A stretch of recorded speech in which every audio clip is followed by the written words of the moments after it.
So last time we were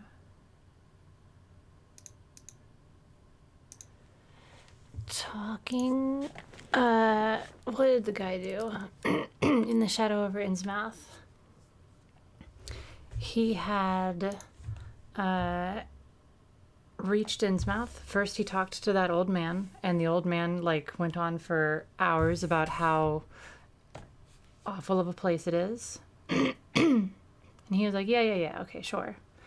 And then, oh gosh, my voice still isn't warmed up, even though that's fine. And then, after that, he got on the bus to Innsmouth, and from there, once he was like freaked out, he went on like this whole like inner monologue about just the driver alone, and he came up with a name. How's it going, Cuddle? He came up with a name for these people. I don't remember what it was, but it's pretty rude. It was pretty rude because they're all like sort of slimy and just a little bit gross, you know. Wait a minute. Where's my place? I just lost my place. No. Okay, there it is. A mighty hex. And then after that, he reached Innsmouth and checked into the hotel, and he got like really bad vibes from the hotel. Then the first thing he did was he went and talked to a kid at the like a nearby grocery shop, and there what did he do? The kid was from like a different town, and he was only working there because it was like sort of like the best type of dealio that he could get for the summer or something. I don't quite remember. Oh yeah, and on the drive in, like he like continued his monologue about all the shadows and stuff, the strange people and figures that he was seeing as they got closer to Innsmouth. And then like they passed by this church, and there was like the cellars were wide open, and he saw like a figure move, and he was like, oh nope, no way, no how. And so he after he talked to the kid, he sort of like explored the town. Like his whole point was just to like look at the buildings, the archaeology or whatever. No, not archaeology, the architecture. And he got near the area where that church was, and like the visceral like fear of what he thinks he saw from the cellar made him avoid it. And then there's this whole deal with the city of Innsmouth, the town of Innsmouth, sort of being split in half. And then there's like the one half that he's been exploring, and then there's the other half that has a refinery. And he's pretty certain that all the people that are more aqueous, shall we say, live on the on that side of the river, which is strange because the ocean is on the side that he's on. I figured that the people would live, but then again, you know, I'm sure the river connects. Oh yeah, the river definitely does connect because he went over a bridge at one point. Yeah. So that's where we're at.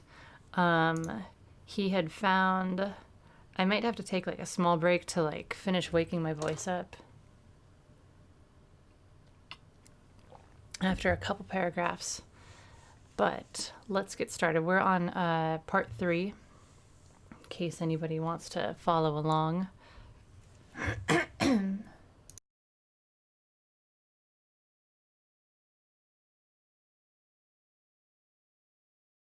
And let me get some music going. Let's check our waveforms. As long as it doesn't have a big crescendo. Turn it up a tiny bit. There we go, okay. It must have been some imp of the perverse or some sardonic pull from the dark, hidden sources which made me change my plans as I did. I had long before...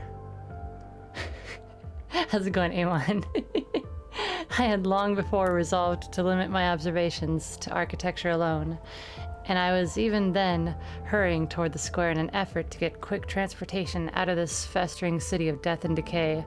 But the sight of old Zadok Allen set up new currents in my mind and made me slacken my pace uncertainly. That's right, I forgot about the old man.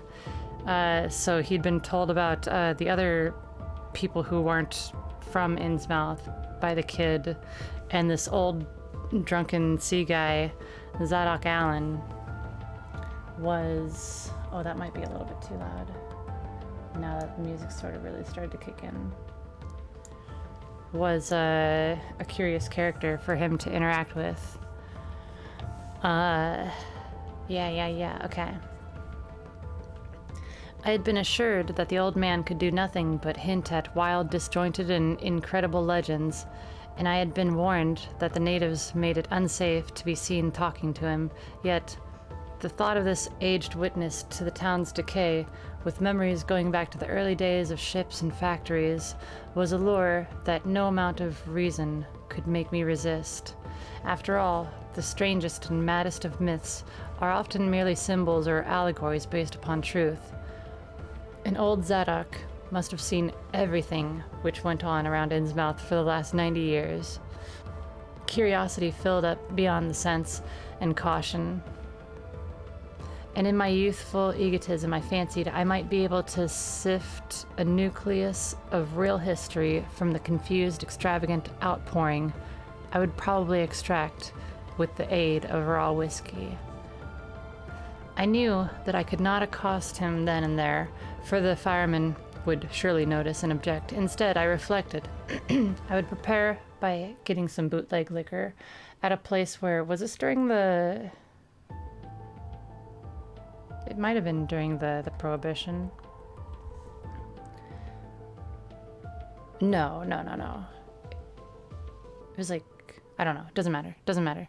Stop thinking. Okay. Instead, I reflected, I would prepare by getting some bootleg liquor at a place where the grocery boy had told me it was plentiful, and then I would loaf near the fire station in apparent casualness and fall in with old Zadok after he had started on one of his frequent rambles. The youth said that he was very restless, seldom sitting around the station for more than an hour or two at a time.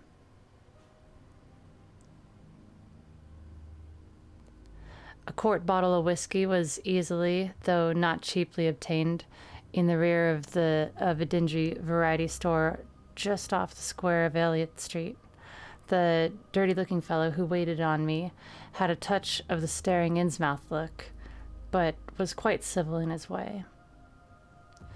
Being, perhaps, used to the custom of such convivial strangers, truckmen, gold buyers, and the like, as were occasionally in town. Re-entering the square, I saw that luck was with me, for shuffling out of Payne Street around the corner of the Gilman house, I glimpsed nothing less than the tall, lean, tattered form of old Zadok Allen himself. In accordance with my plan, I attracted his attention by brandishing my newly purchased bottle, and soon realized that he had begun to shuffle wistfully after me as I turned into Waite Street on my way to the most deserted region I could think of. I was steering my course by the map the grocery boy had prepared, and was aiming for the wholly abandoned stretch of southern waterfront which I had previously visited. The only people in sight there had been the fishermen on the distant breakwater, and by going a few squares south I could get beyond the range of these, finding a pair of seats on some unabandoned wharf, and being free to question old Zadok unobserved for an indefinite time. Let me close my door real quick. I think my roommates' voices are coming through. Hang on one moment. Haywood, I don't believe in Satan.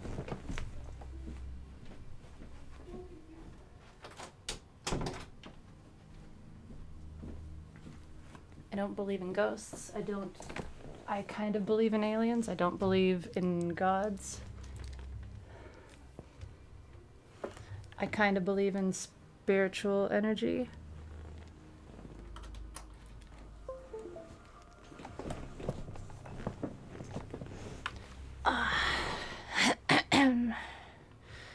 But that's neither here nor there.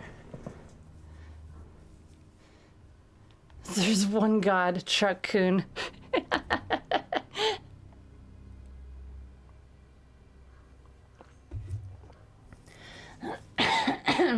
Give me one moment.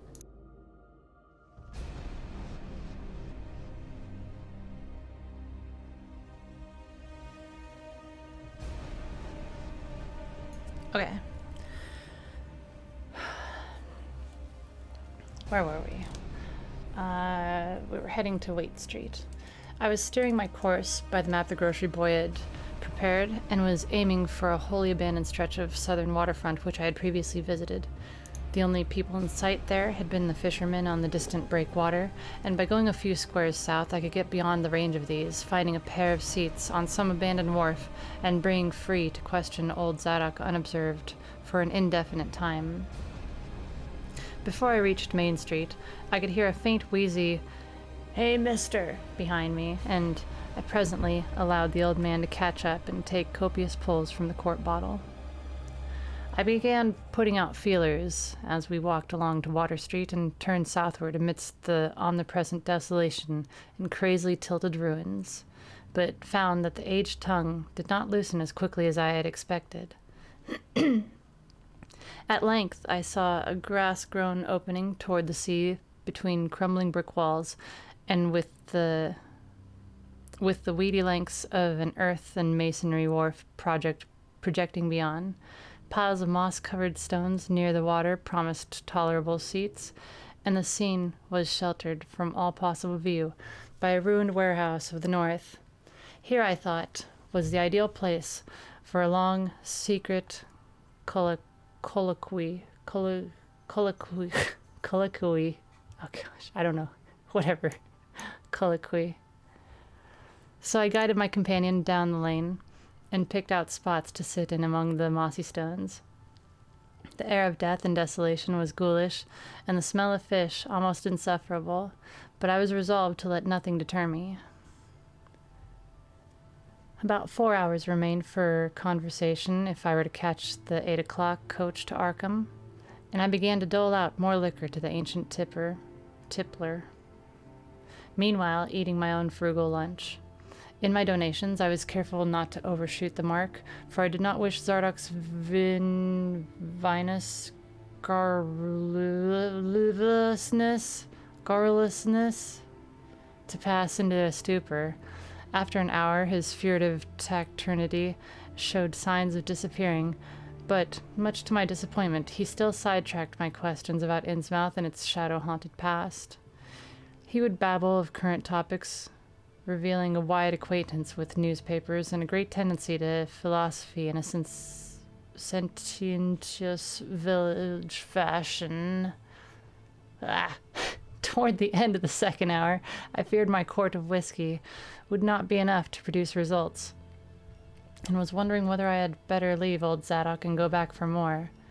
Just then, however, chance made the opening which my questions had been unable to make, and the wheezing ancient's rambling took a turn that caused me to lean forward and listen alertly. My back was toward the fishy-smelling sea, but he was facing it, and something or other had caused his wandering gaze to light on the low, distant line of Double Reef, then showing plainly and almost fascinatingly above the waves. The sight seemed to displease him, for he began a series of weak curses which ended in a confidential whisper and a knowing leer. He bent toward me, took hold of my coat lapel, and hissed out some hints that could not be mistaken. What sort of voice do we want to give him? I already used Andre.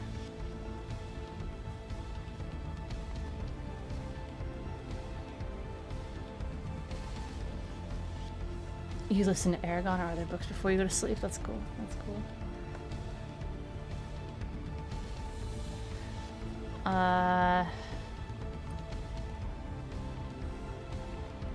That's where it all began, the cursed place of all wickedness, where the deep water stirs, gate of hell, sheer drop down to the bottom, no sounding like Kintech. Old Captain Mobid done it. Him that found out more'n was good for him in the South Sea Islands. Everybody was in a bad ways them days. Trade falling off, mills losing business, even the new ones, and the best of our men's folk killed to privateering in the war 1812 or lost with the Elizabeth Brig and the Ranger Snow, both of them Gilman Ventures. Ovid Marsh, she had 3 ships afloat, Brigantine Columbia, Brig Eddie, and Barque Cemetery Queen, but he was the one as kept on with the East India and Pacific trade, though Estrada's Martin's Barkatine Malady Pride made adventure as late as 28.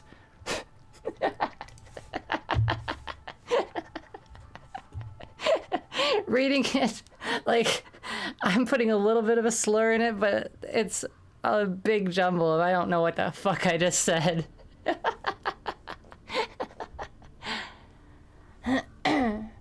Got the drunk slur.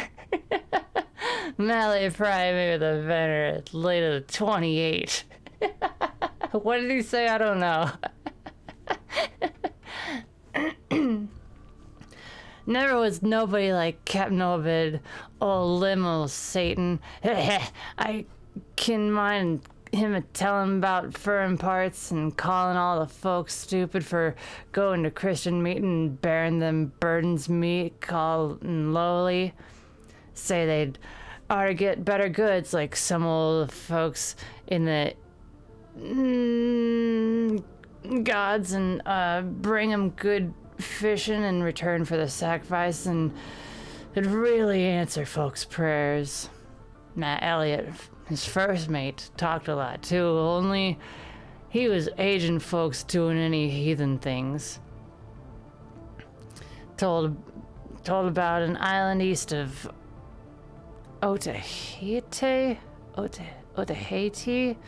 where they did a lot of stone ruins older than anybody knew anything about, kind of like them on Ponape in the Carolines, but with carvings of faces that looked like the big statues on Easter Island. They were a little volcanic island near there too, where there was other ruins with different carvings, ruins all wore away like they'd never been under the sea once, and with pictures of awful monsters all over them. Well, sir, what? I don't understand some of these. Well, Sir Matt, he says the natives around there had all the fish they could catch and sported bracelets and armlets and head rigs made about of queer kind of gold and covered with pictures of monsters, just like the ones carved over the ruins of the little island. Sort of fish like frogs or frog-like fishes that was drawed in all kinds of positions like they was human beings. Nobody could get about of them where they got all that stuff, and the other natives wondered how they managed to find fish and plenty even when the very next islands had lean pickings. Matt, he was to wondering too, and so did Captain Obed, he notices besides. Lots of the handsome young folks would drop about a sight for a good year to year, and that they wasn't many old folks around. Also, he thinks some of the folks looked darn queer, even for whoever they were. I took Obed to get the truth about them heathen. I didn't know how he done it, but he begun by trading for gold like things they wore. Asked him where they come from and if they could get more, and finally wormed the story about old chief Wallace, they call him. Nobody but Obed would ever believe the old yeller devil, but Captain could read folks like they was books. Nobody ever believed me now when I tell 'em, and I don't suppose you will, young feller, though. come to look at you, you have a kind of got them sharp reading eyes like Obed had. Hang on a second.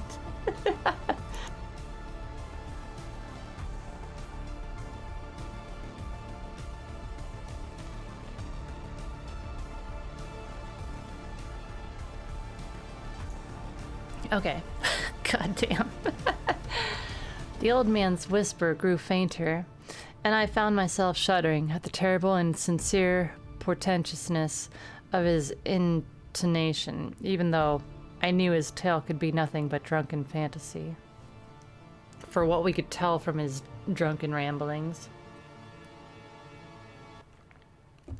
So he's got his Captain Obed, and they learned about the people around somewhere, and they had carvings or something, and then they also have the weird metal that we've found before, and then they were trying to trade with them for some of the metal, and yes, but the Captain Obed was able to tell that maybe there was something spookier going on. Well, Sir Obed had learned that there's things on this earth as most folks never heard about and wouldn't believe even if they did hear. It seems these, whoever they was sacrificing heaps of their young men and maidens to some kind of god things that lived under the sea and getting all kinds of favor in return. They met the things on a little islet with queer ruins, and it seems them awful pictures of frogfish monsters was supposed to be pictures of these things. Maybe they was the kind of critters as got all the mermaid stories and such started. They had all kinds of critters on the sea bottom, and this island was heaved up from there. Seems they was some of the things alive that the stone buildings when the islands come up sudden to the surface. That's how them peoples got wind that they was down there, made sign talk as soon as they got over being scared, and pieced up a bargain before long. Them things like human sacrifices had 'em ages afore, but lost track of the upper world after a time. What they done to the victims, it ain't for me to say, and I guess Obed wasn't none too sharp about asking, but it was all right with the heathens, because they'd been having a hard time and was desperate about everything. They gave a certain number of young folk to the sea things twixt every year, May Eve and Halloween, regular as could be. Also gave some of the carved knickknacks they made. What the things agreed to give in return was plenty of fish. They drove them in from all over the sea, and a few gold-like things now and then. Well, as I says, the natives met the things on the little volcanic islet, going there in the canoes with sacrifices, etc., and bringing them back. The gold-like jewels just coming to them. And at first, the things didn't never go onto the main island, but after a time, they come to want it. We're reading. What did I just join? You joined a drunken ramble by what is his name? Alan? Something? No. What is? I don't know. I don't want to lose my place. How's it going, Akira? How's it going, Black Dawn? He's expositing in a very poor way. Alice Cooper. Joined a story about eldritch horrors. Yes. This is the Shadow over Innsmouth. We're in the middle of chapter 3. If you have the resources to follow along.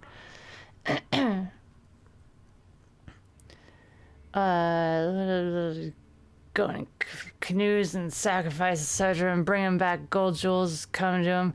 First, the things never going to the main island, but after time, it seems, oh, right, Halloween,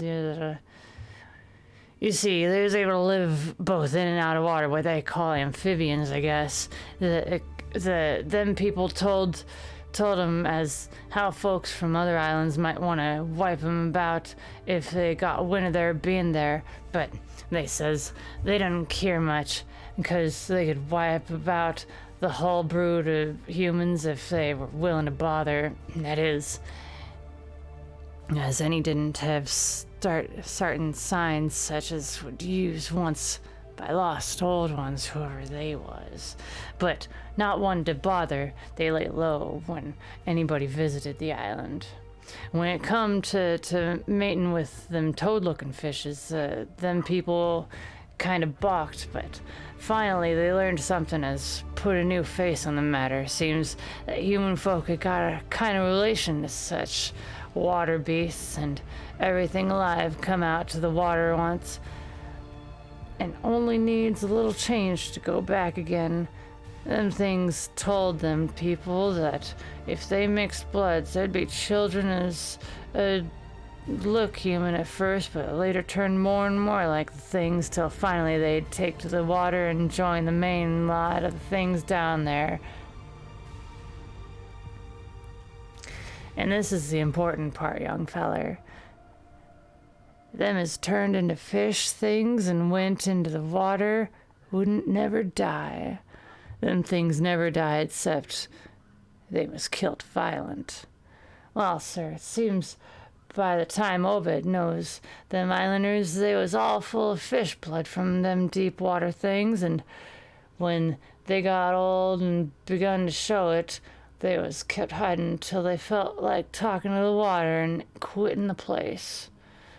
Some was more teched than others, and some never did change quite enough to take to the water, but mostly they just turn about just the way them things said. Them was born more like the things changed already, but them was nearly human sometimes, stayed on the island till they was past 70, though they'd usually go down under for trial trips for that. Folks had long took to the water generally, come back that good deal to visit, so a man I'd often be a-talking to his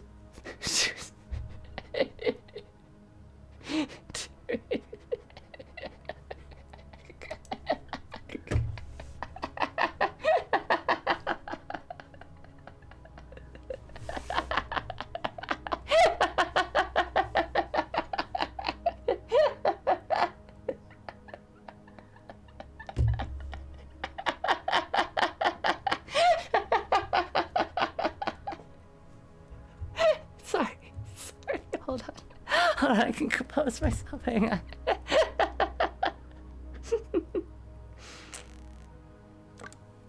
I just don't expect these people to go on for as long as they do. And I just glanced to see how many more paragraphs of this there was. Oh God. I didn't drink any. I haven't had anything to drink.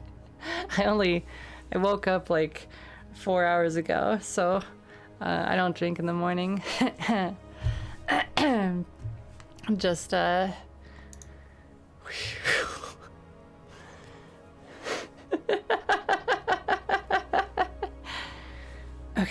I'm gonna stop doing the grizzly voice because that's gonna ruin me for the rest of the day. Oh gosh.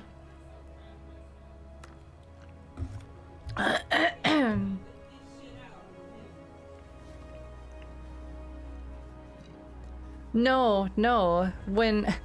Look, if it's not the rest of the story isn't told from this guy's perspective. It's just while the main character is talking to him, like he's just this drunk old guy. Like I would like for it to be more. I'd like for it to be more readable, because, like, I'd say like I've got 80% of this right, and then like an extra 20% is me just like screwing up trying to read the words, but it's just adding to the drunken sound.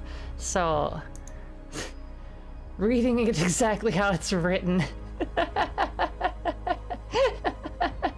You thought I was drunk? No. Okay, hang on. Okay, where was I? Them as was born more like things changed already, but them was nearly human sometimes. Stayed on the island till it was past 70. I'm still gonna do like the slur, the drunken slur, but I'm just not gonna have the rasp of an old sea dog. They'd usually go down under for trial trips before that. Folk had took to the water and generally come back a good deal to visit, so as a man it'd often be a talking to his own 5 times great-grandfather, who'd left the dry land a couple 100 years or so for. Everybody got out of the idea of dying, except in canoe wars with the other islanders, or as sacrifices to the sea gods down below from snake bite or plague or sharp grappling ailments or something before they could take to the water, but simply looked forward to kind of change that wasn't a bit horrible after a while. They thought what they'd got was well worth what they'd had to give up, and I guess Obed kind of come to think of the same himself when he chewed over Wallachay's story a bit.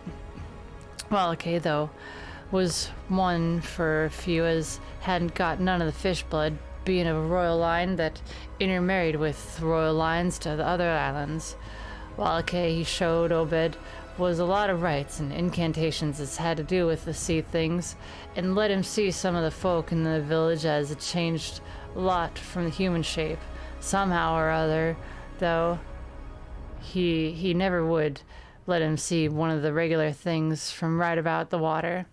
In the end, he gave him a kind of funny thingamajig that made about a lead or something, out of lead or something, that he said he'd bring up the fish things from any place in the water where they might be nearest to him. The idea was to drop it down with the right kind of prayers and such. Wallachay allowed as the things was scattered all about the world, so as anybody that looked about could find the nest and bring 'em up if they was wanted. Matt, he didn't like this business at all and wanted Obed keep away from the islands, but Captain was for sure was sharp for gain, and found he could get them gold like things so cheap it'd pay to found he could get them gold like things so cheap it'd pay him to make them specially whatever. Things went on that way for years, and Obed got enough of that gold-like stuff to make him start the refinery at Waite's old run-down full mill. He didn't dash sell the pieces as like they was, for folks had all the time asking questions. All the same, his crews would get a piece and dispose of it now and then, even though they was swore. What's happened so far? Here, what I'll do is let me copy. There's what I'm reading off of. And then if you want to Control F to find about where we're at, this is going to be the next paragraph. Just search for that, and I don't think you'll find more than one instance of 38. So the Shadow over Innsmouth is about this strange town, the strange fishing town.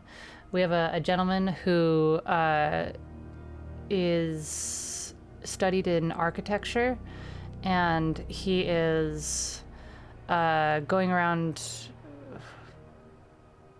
I want to say New England, but I think that's incorrect. He's going around Arkham, Salem, New England, places in that old like northeastern America type place, looking for amazing architecture and whatnot. And as he was going through Arkham, he heard about this place called Innsmouth, and there is a lot of rumors about how the town has gone into ruin because the fishing business became more efficient. So the price of fish dropped and everything sort of just like became ramshackle in Innsmouth. And then he started talking to other people, and people were mentioning that the people of Innsmouth themselves are kind of strange.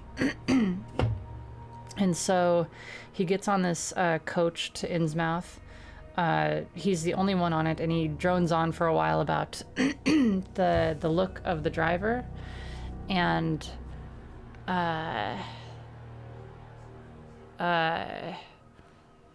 how he's just like sort of gray, and his skin is kind of loose around his neck, and it's just kind of strange in a way. He's bald, just with like a couple wiry hairs. And then as they're driving up to Innsmouth, he drones on about the coastline and how he sees like these strange, not quite normal people looking figures like hunched and squatted around the coastline.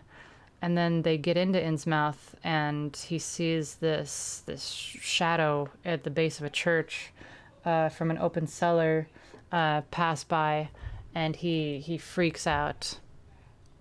He just has this primal aversion to it. So he gets into Innsmouth. He checks into the hotel. He hates it. Just off the bat, he hates the hotel. He's not going to stay.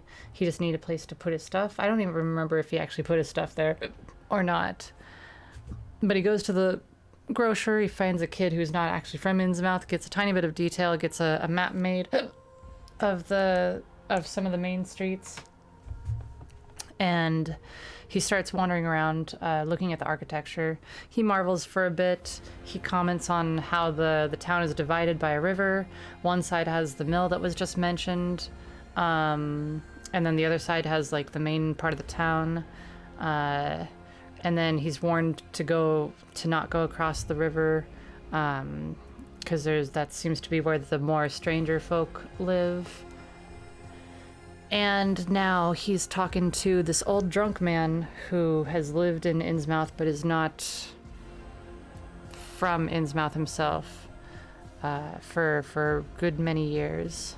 And he's got quite a story, quite a drunken story that is not ending.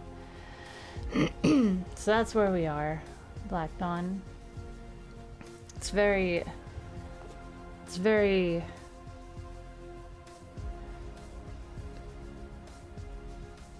it takes a lot of build up, and then this drunken ramble part is frustrating, but it's one of the great Lovecraft stories. All the same as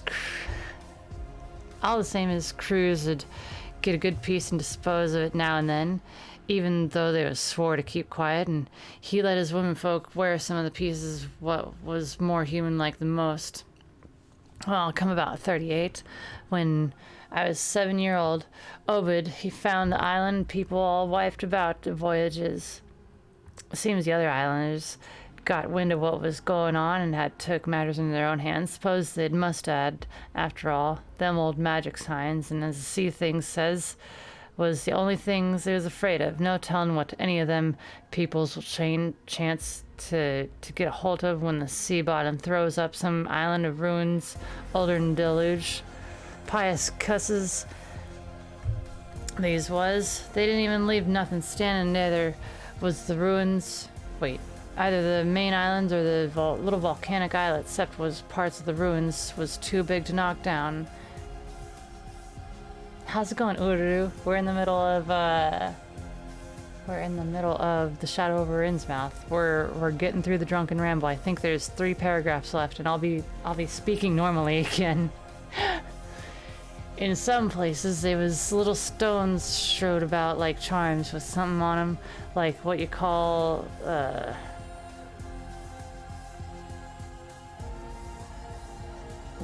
bad signs nowadays. Probably them was the old ones' signs. Folks all wiped about, no trace of no gold-like things, and none of them Nearby mainlanders would breathe a word about the matter, wouldn't even admit they'd ever been any people on that island.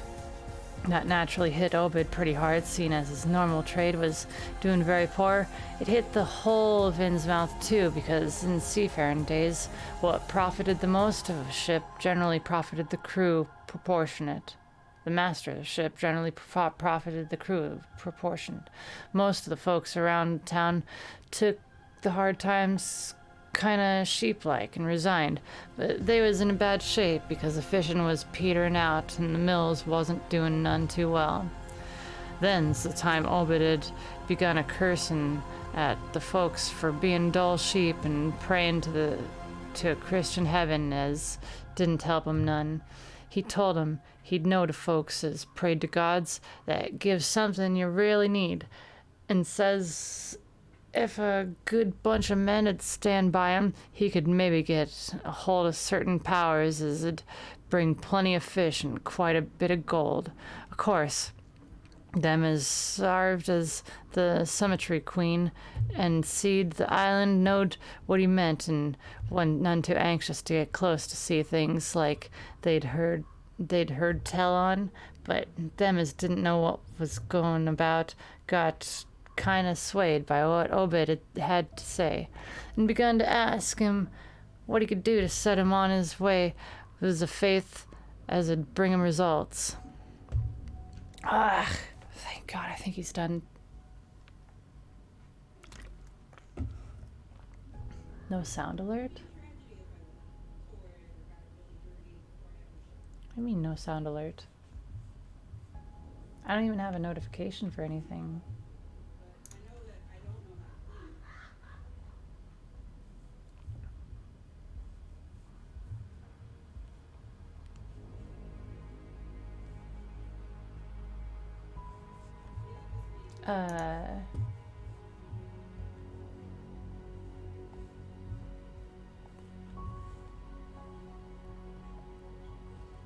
Oh, you can't use the sound board widget? Is that what you mean?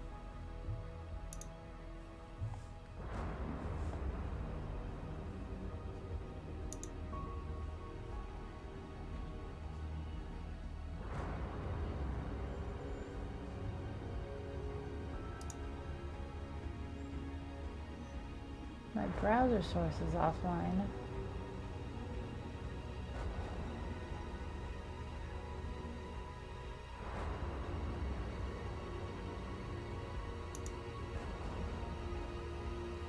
It should be all working.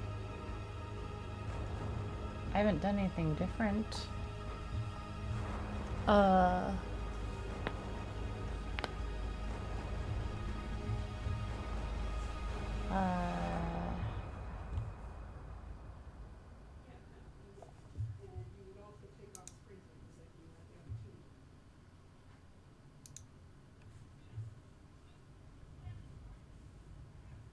Blah blah blah blah blah blah blah blah blah.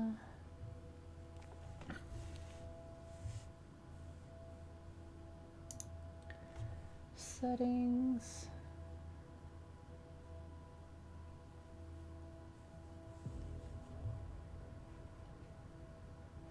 Do I have a separate?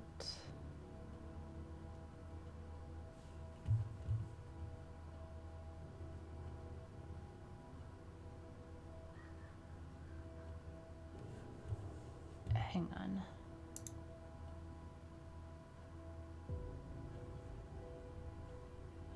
Is this it? No, that's not it. Oh, I know where it is. I just need to duplicate it onto this scene. Let me add in, what is it? Browser source. And then it should already be, yeah, okay. I didn't know that was missing off of this one.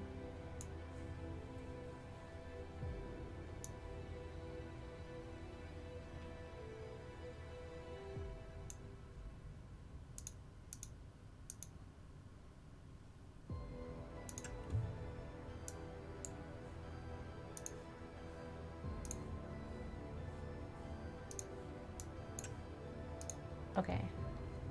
That should be all set correctly. Okay. Here, the old man faltered, mumbled, and lapsed into a moody and apprehensive silence, glancing nervously over his shoulder and then turning back to stare fascinatedly at the distant black reef. When I spoke to him, he did not answer, so I knew I would have to let him finish the bottle. The insane yearn I was hearing interested me profoundly. The insane yarn, I apologize. I was hearing interested me profoundly. For I fancied there was contained within it a sort of crude allegory based upon the strangeness of Innsmouth and elaborated by an imagination at once creative and full of scraps of exotic legend. Maybe I should have that turned off while I'm reading.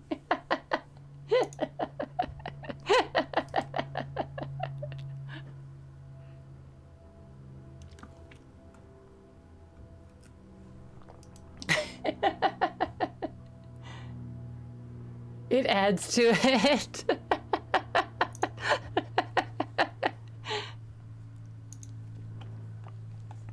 Not for a moment did I believe that the tale had any really substantial foundation, but nonetheless the account held a hint of genuine terror, if only because it brought in references to strange jewels clearly akin to the Malaline tiara. I forgot I had that one set. I had seen it in Newburyport. Perhaps the ornaments had, after all, come from some strange island, and possibly the wild stories were lies of the bygone Obed himself rather than of this antique topper. I handed Zadok the bottle, and he drained it to the last drop. It was curious how he could stand so much whiskey, for not even a trace of thickness had come into his high, wheezy voice. He licked the nose of the bottle and slipped it into his pocket, then beginning to nod and whisper softly to himself. I bent close to catch any articulate words he might utter, and thought I saw a sardonic smile behind the stained, bushy whiskers. Yes, he was really forming words, and I could grasp a fair proportion of them. Poor Matt. He else was aging it, tried to line up the folk on the side, and had long talks with the preachers. No use. They run the congressional person out of town, and the Methodist feller quit. Never did see resolved Babcock, the Baptist person again. Wrath of Jehovah. It was a mighty little critter, but I heard what I heard and seen what I seen. Dagon and Ashtoreth, Belial and Beelzebub, golden calf and the idols of Canaan, and the Philistines, Babylonish abominations, mene teke upharshin. He stopped again. From the look on his watery blue eyes, I feared he was close to a stupor after all. But when I finally gently shook his shoulder, he turned on me with astonishing alertness and snapped out some more obscure phrases. Don't believe me, eh? Then just tell me, young feller, why Captain Obed and 20-odd other folk used to row about to Devil Reef in the dead of night and chant things so loud you could hear 'em all over town when the wind was right. Tell me that, eh? And tell me why Obed was always dropping heavy things down into the deep water to the other side of the reef, where the bottom shoots down like a cliff lower than your kin sound. Tell me what he'd done with that funny-shaped lead thingamajig as Wallachie gave him. Hey, boy? And what did they all howl on Maeve and again the next Halloween? And why'd the new church persons, fellers as used to be sailors, wear them queer robes and cover themselves with them gold-like things Obed brung, eh? The watery blue eyes were almost savage and maniacal now, and the dirty white beard bristled electrically. Old Zadok probably saw me shrink back, for he had begun to cackle evilly. Beginning to see, eh?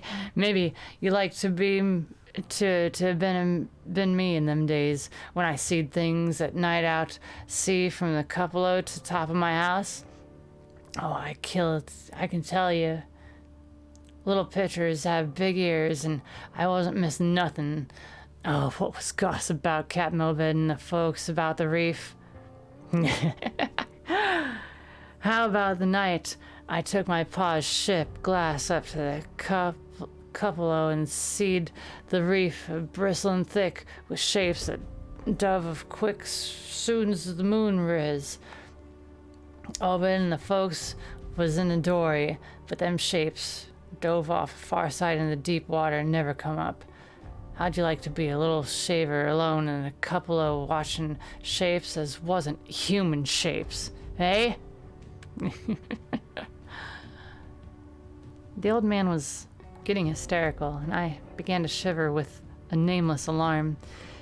He laid a gnarled claw on my shoulder, and it seemed to me that its shaking was not altogether that of mirth. Suppose one night you seed something heavy heaved off Obed's dory beyond the reef, and then learned next day a young feller was missing from home, eh? Did anybody ever see a hide or hair Hiram Gillum again? Did they? And Nick Pierce, and Lily Waite, and Adamer and Southwick, and Henry Garrison, eh? Shapes talking sign language with their hands. Them has had real hands. Why, sir, that there was the time Obed begun to get on his feet again. Folks see his 3 daughters wearing gold-like things as nobody had ever seen on him before, and smoke started coming up out of them reef and chimbley. Other folks was prospering too. Fish begun to swarm into the harbor to fit to kill, and heaven knows what size cargoes we begun to ship about to Newbury, Arkham, and Boston. 'Twas then Obed got the old branch railroad put through.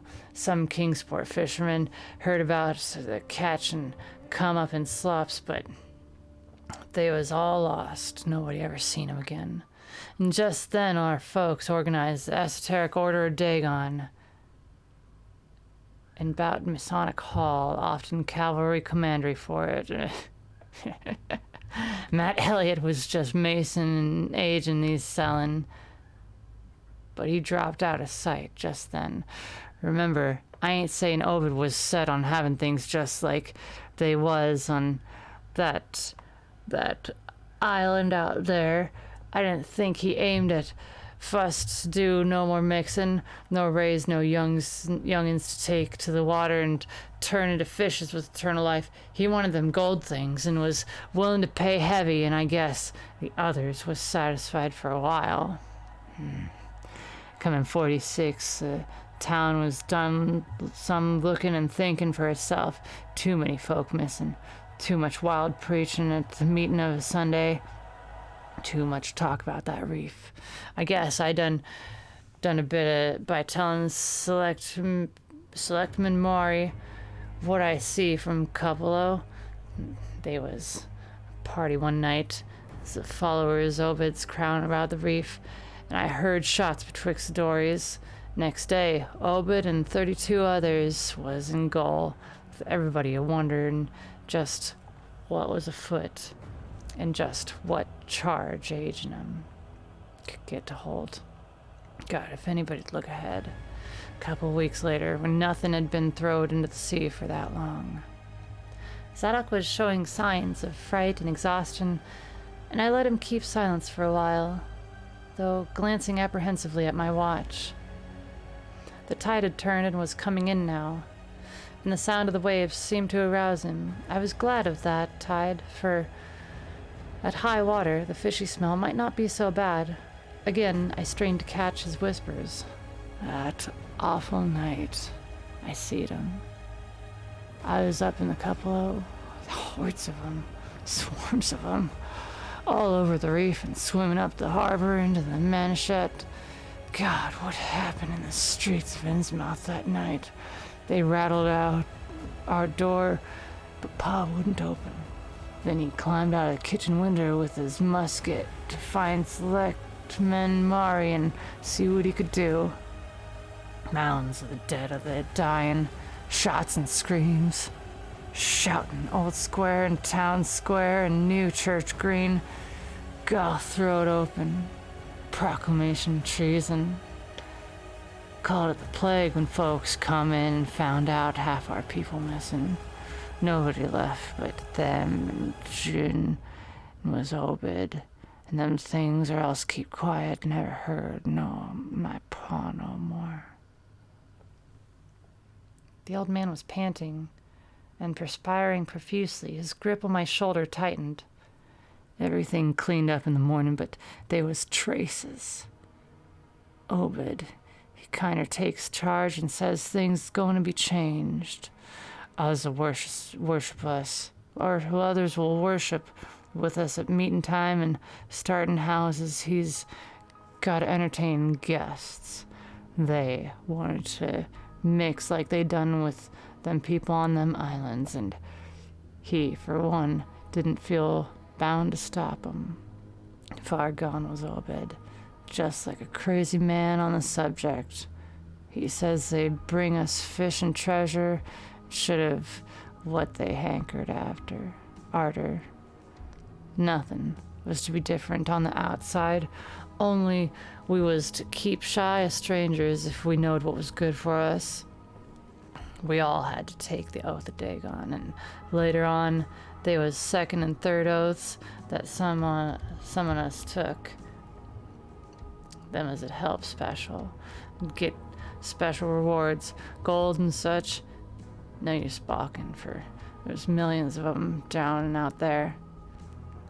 They'd rather not start rising and wiping out humankind, but if they was gave away and forced to, they could do a lot toward just that. We didn't have the old charms to cut 'em off like the folks on the South Sea did. And them on the island wouldn't never give away their secrets. Yield up enough sacrifices and savage knickknacks and harborage in the town when they wanted it, and they'd let well enough alone. Wouldn't bother no strangers as might bear tales about, that is, without got praying. All in the band of the faithful, order of Dagon. And all the children should never die, but go back to Mother Hydra and Father Dagon. What we all come from once. La la, Cthulhu Ftagan. Funilu Mignach, Cthulhu Relch, Wachnalig Ftagan. Old Zadok was fast lapsing into stark raving, and I held my breath. Poor old soul. To what pitiful depths of hallucination had his liquor, plus his hatred of the decay, alienage, and disease around him, brought that fertile, imaginative brain. He began to moan now, and tears were coursing down his channeled cheeks into the depths of his beard. God, what I seen sent when I was 15 years old, many tekel of Shar. The folks as was missing, and them as killed theirselves. Them as told things in Arkham or Ipswich or such places was all called crazy, like you are calling me right now. But God, what I seen, they'd have killed me long for what I know. Only I'd took the first and second oaths of Dagon, often obeyed.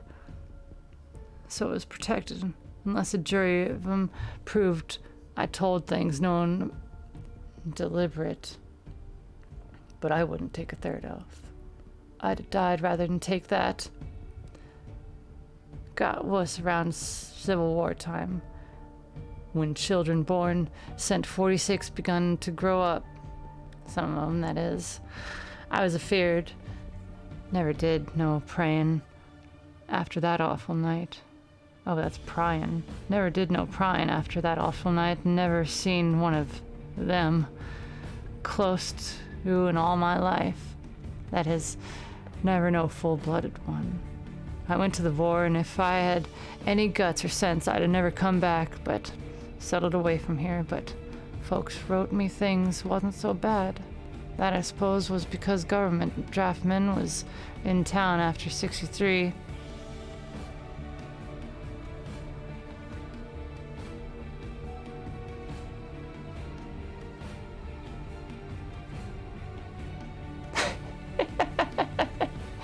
How's it going, modern man?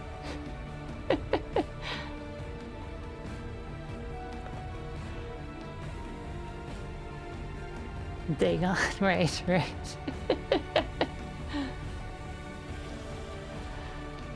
After the war, it was just a battle. It was just as bad aging. People going to fall off, mills and shops shut down, shipping stopped, and the harbor choked up. Railroad give up, but they never stopped swimming in and about the old river from that cursed reef of Satan. And more addict winders got boarded up.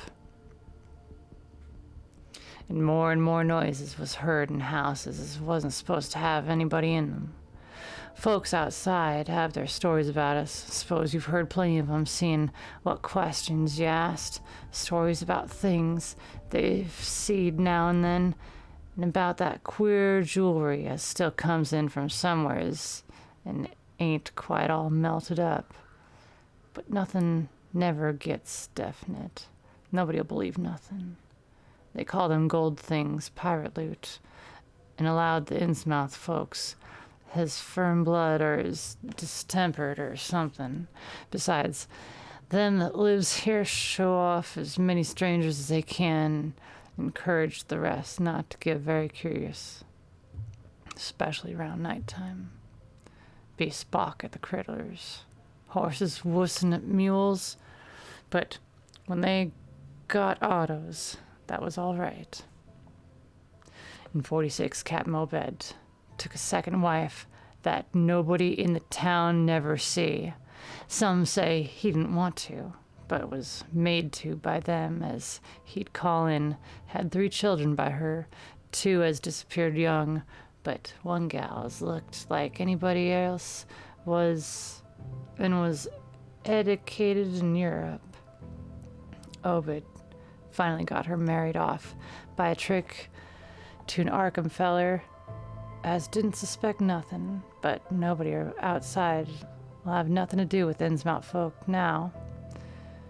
Barnabas Marsh, that runs the refinery now, is Obed's grandson by his first wife, son of Onesiphorus, his eldest son, but his mother was an ancient of them and wasn't never seen outdoors.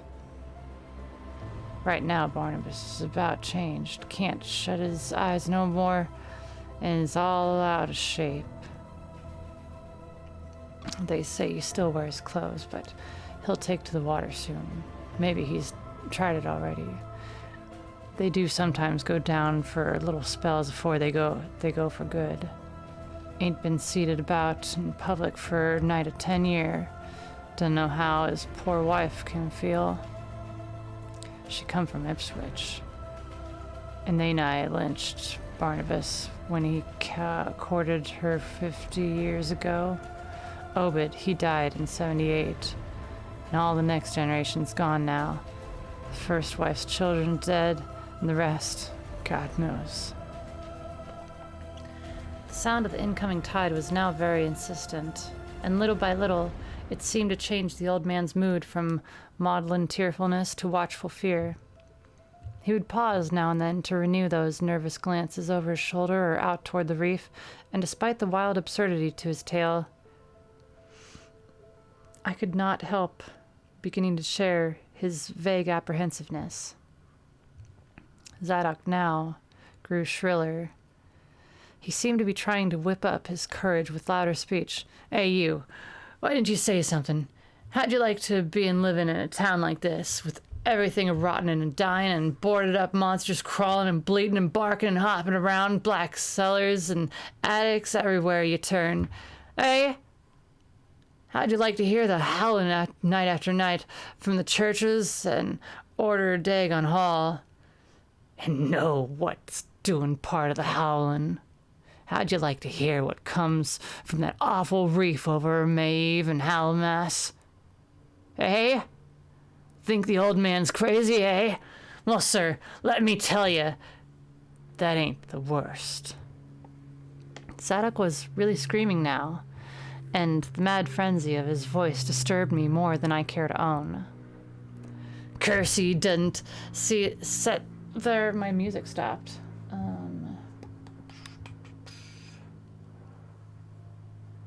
2 hours epic space music cosmos groove. No. We'll go with the old ruins.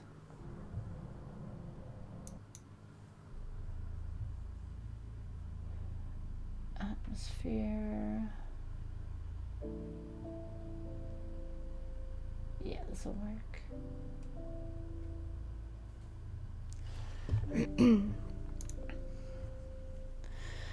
Curse you, don't sit there staring at me with them eyes. I tell Obed Marsh he is in hell, and he's gotta stay there. In hell, I says. Can't get me. I hasn't done nothing nor told nobody nothing. Oh, you young feller? Well, even if I hadn't told nobody nothing yet, I'm a-going to now. You just sit and listen to me, boy. This is what I is telling. I ain't told never nobody no more ever something. I says I didn't do no prying after that night, but I found things about just the same. You want to know what the real horror is, eh? Well, it's this. It ain't what to do with fish devils has done, but what they're going to do. They're bringing things up out of the war they come from to this town. Been doing it for years and slacking up lately. Them houses north of the river betwixt Water and Main Streets is full of them. Them devils and what they bring and what they get ready. I say, when they get ready, ever hear tell of a Shoggoth? Hey, did you hear me? I tell you, I know what them's bin is. I seen one night, and when I...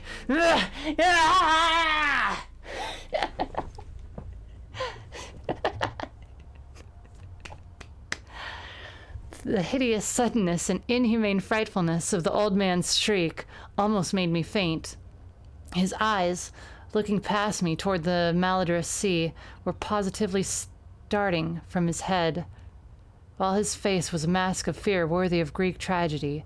His bony claw dug monstrously into my shoulder, and he made no motion as I turned my head to look at whatever he had glimpsed.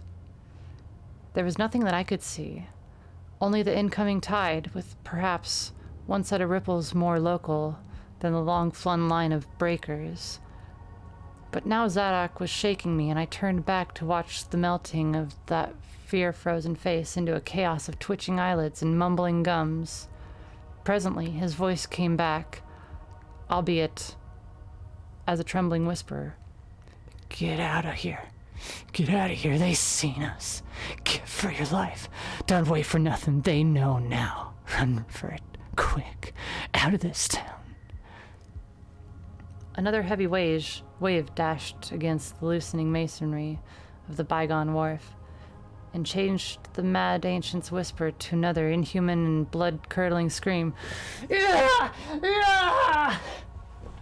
Before I could recover my scattered wits, he had relaxed his clutch on my shoulder and dashed wildly inland toward the street, reeling northward around the ruined warehouse's wall. I glanced back at the sea, but there was nothing there.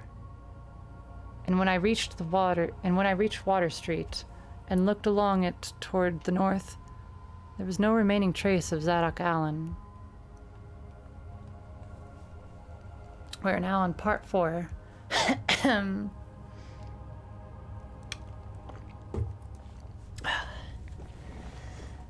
How's it going, Mikazuki? Thanks for continuing your sub. That means a lot.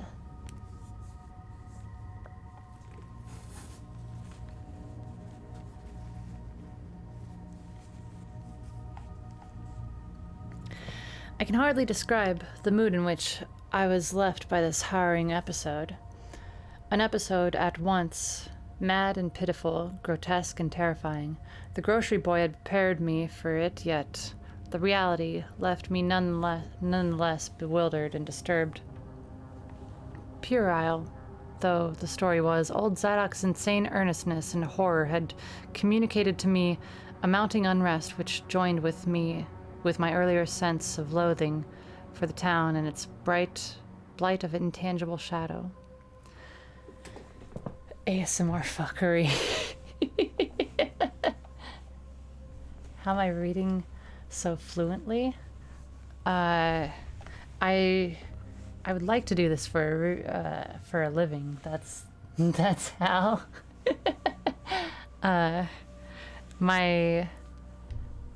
I've got a lot of practice because of my Eldritch audio drama, Elegant Sea Urchin. I was really bad at first. I was really bad. I mean, I'm still pretty bad. Petition for Swoon audiobooks.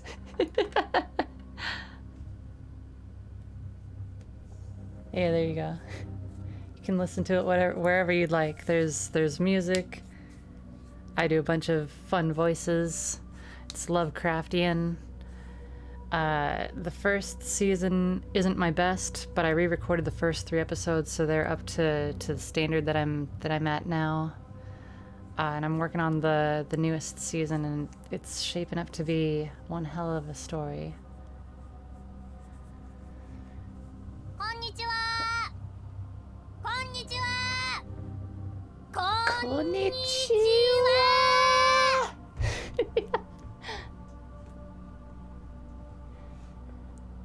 Alright. Later, I might sift the tale and extract some nucleus of historic allegory. Just now, I wished to put it out of my head. The hour had grown perilously late. My watch said 7:15, and the Arkham bus left town square at 8, so Konnichiwa! I tried to give. Konnichiwa! Konnichiwa! I don't know. It's a soundbite. I'm pretty sure I watched that, and the one that the WoW comes from too. I know that I watched those. I've watched like over 500 anime, so I wouldn't be able to tell where it came from. Konnichiwa! Thank you. Konnichiwa! All of you.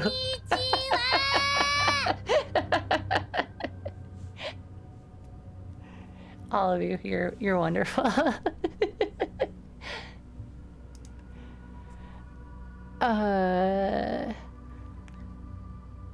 So I tried to give my thoughts as natural a practice a cast as possible.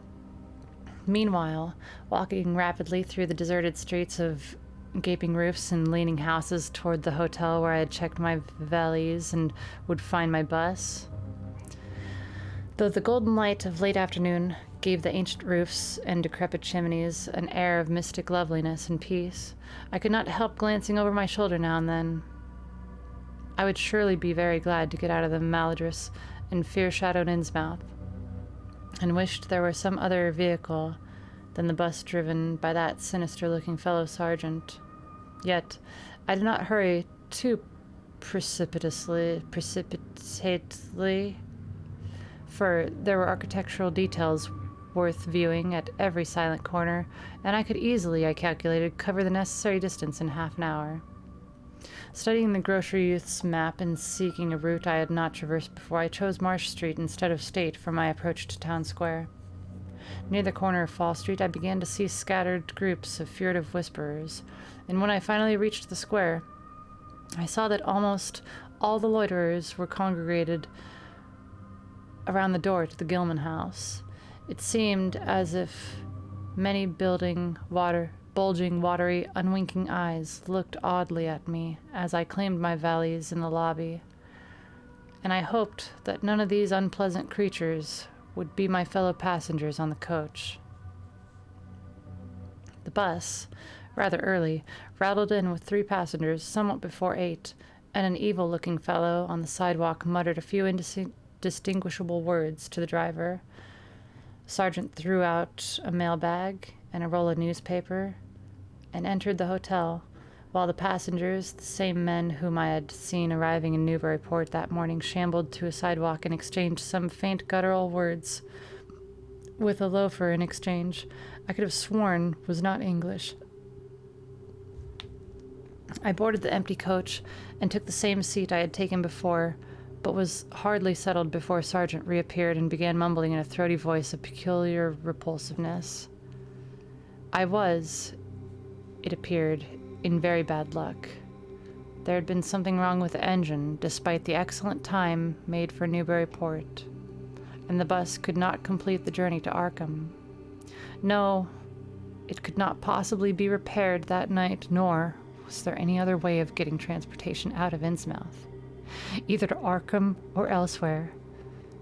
The sergeant was sorry, but I would have to stop over at Gilman. Probably the clerk would make the price easy for me, but there was nothing else to do. Almost dazed by this sudden obstacle, and violently dreading the fall of night in this decaying and half-unlighted town, I left the bus and re-entered the hotel lobby, where the sullen, queer-looking night clerk told me I could have room 428 on next the top floor, large, but without running water, for $1. Despite what I had heard of this hotel in Newburyport, I signed the register, paid my $1, and let the clerk take my valise, and followed that sour, solitary attendant up 3 creaking flights of stairs past dusty corridors which seemed wholly devoid of life. My room, a dismal rear one with 2 windows and bare cheap furnishings, overlooked a dingy courtyard otherwise hemmed in by low, deserted brick blocks, and commanded a view of decrepit westward stretching roofs with marshy countryside beyond. At the end of the corridor was a bathroom, a discouraging relic with... That's a strange way to spell relic. That super just threw me off. A discouraging relic with ancient marble bowl, tin tub, faint electric light, and musty wooden paneling around all the plumbing fixtures. It still being daylight, I descended into the square and looked around for a dinner of some sort, noticing as I did so the strange glances I received from the unwholesome loafers. Since the grocery was closed, I was forced to patronize the restaurant I had shunned before, a stooped, narrow-headed man with staring, unwinking eyes, and a flat-nosed wench with unbelievably thick, clumsy hands being in attendance. The service was of the counter type, and it relieved me to find that much was evidently served from cans and packages. A bowl of vegetable soup with crackers was enough for me, and I soon headed back for my cheerless room at the Gilman, getting an evening paper and a fly-specked magazine from the evil-visaged clerk at the rickety stand beside his desk. As twilight deepened, I turned on the feeble electric bulb over the cheap iron-framed bed and tried as best I could to continue my reading I had begun. I felt it advisable to keep my mind wholesomely occupied, for it would not do to brood over the abnormalities of this ancient blighted shadow town while I was still within its borders. The insane yarn I had heard from the aged drunkard did not promise very pleasant dreams, and I felt I must keep the image of his wild, watery eyes as far as possible from my imagination. Also, I must not dwell on what that factory inspector had told me in the Newburyport ticket agent about the Gilman house and the voices of its nocturnal tenants. Not on that, nor on the face beneath the tiara in the black church doorway. The face for whose horror my conscious mind could not account. It would perhaps have been easier to keep my thoughts from disturbing topics had the room not been so gruesomely musty. As it was, the lethal mustiness blended hideously with the town's general fishy odor and persistently focused one's fancy on death and decay. Another thing that disturbed me was the absence of a bolt on the door of my room. One had been there, as marks clearly showed, but there were signs of recent removal. No doubt it had become out of order, like so many other things in this decrepit edifice. In my nervousness, I looked around and discovered a bolt on the clothes press, which seemed to be of the same size, judging from the marks, as the one formerly on the door. To gain a partial relief from the general tension, I busied myself by transferring this hardware to the vacant place with the aid of a handy 3-in-1 device, including a screwdriver, which I kept on my keyring. The bolt fitted perfectly, and I was somewhat relieved when I knew that I could shoot it firmly upon retiring. Not that I had any real apprehension of its need. You think you don't need that fucking bolt, bro? I think you need to shove the bed up against the door and sleep in a corner. Like, that's where I would be at if I was in his fucking situation. I would not be having that shit. Oh my god. I need to grab another water bottle. Hang on. For I am out and my throat is parched.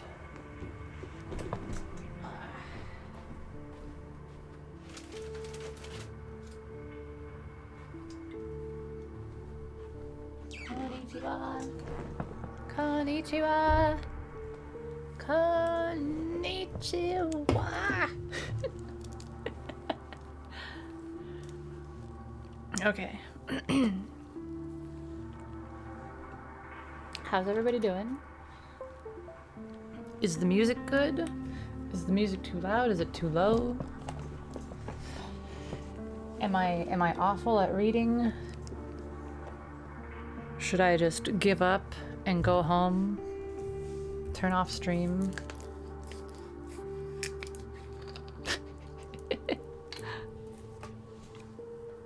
I don't know.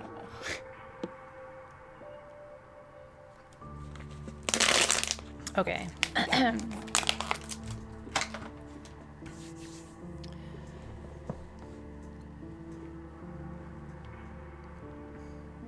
And I'm the best reading. I like that. I'll take that title, the best reading.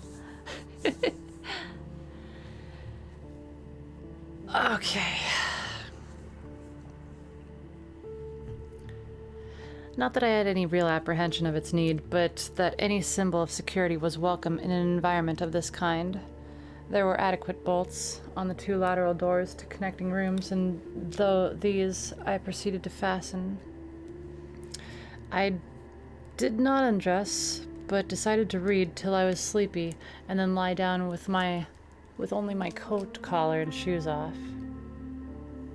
Your collar off? How do you take your collar off?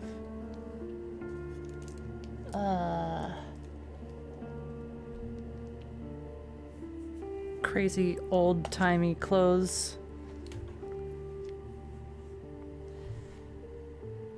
Taking a pocket flashlight from my valise, I placed it in my trousers so that I could read my watch if I woke up later in the dark.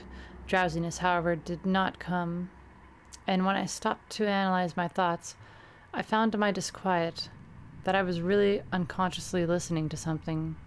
Listening for something which I dreaded, but could not name. That inspector's story must have worked on my imagination more deeply than I had suspected. Again, I tried to read, but found that I made no progress. After a time, I seemed to hear the stairs and corridors creak at intervals as if with footsteps, and wondered if the other rooms were beginning to fill up. There were no voices, however, and it struck me that there was something subtly furtive about the creaking. I did not like it, and debated whether I had better try to sleep at all. This town had some queer people. How's it going, Chromie? This town had some queer people, and there had undoubtedly been several disappearances. Was this one of those inns where travelers were slain for their money? Surely I had no look of excessive prosperity. Or were the townsfolk really so resentful about curious visitors? Had my obvious sightseeing, with its frequent map consultations, aroused unfavorable notice? It occurred to me that I must be in a highly nervous state to let a few random creakings set me off so speculating in this fashion, but I regretted nonetheless that I was unarmed. You woke up 2 hours ago. Oh no.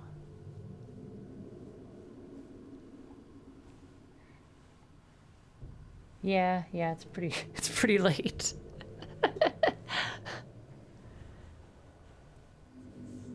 I mean, you said you worked a 60-hour week, right? Like, you deserve the rest. No, you said you were at 60 hours when you were still in the middle of working. Go get more sleep. Yeah, exactly what Grim said. Oh, that's awesome, Chromie. That's super exciting.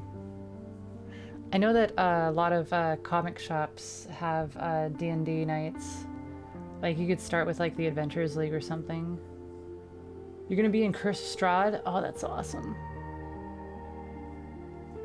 That's my favorite. One of these days I'll pull out the book and tell you how the Curse of Savine went. The vampire lady, Savine von Pensavolt.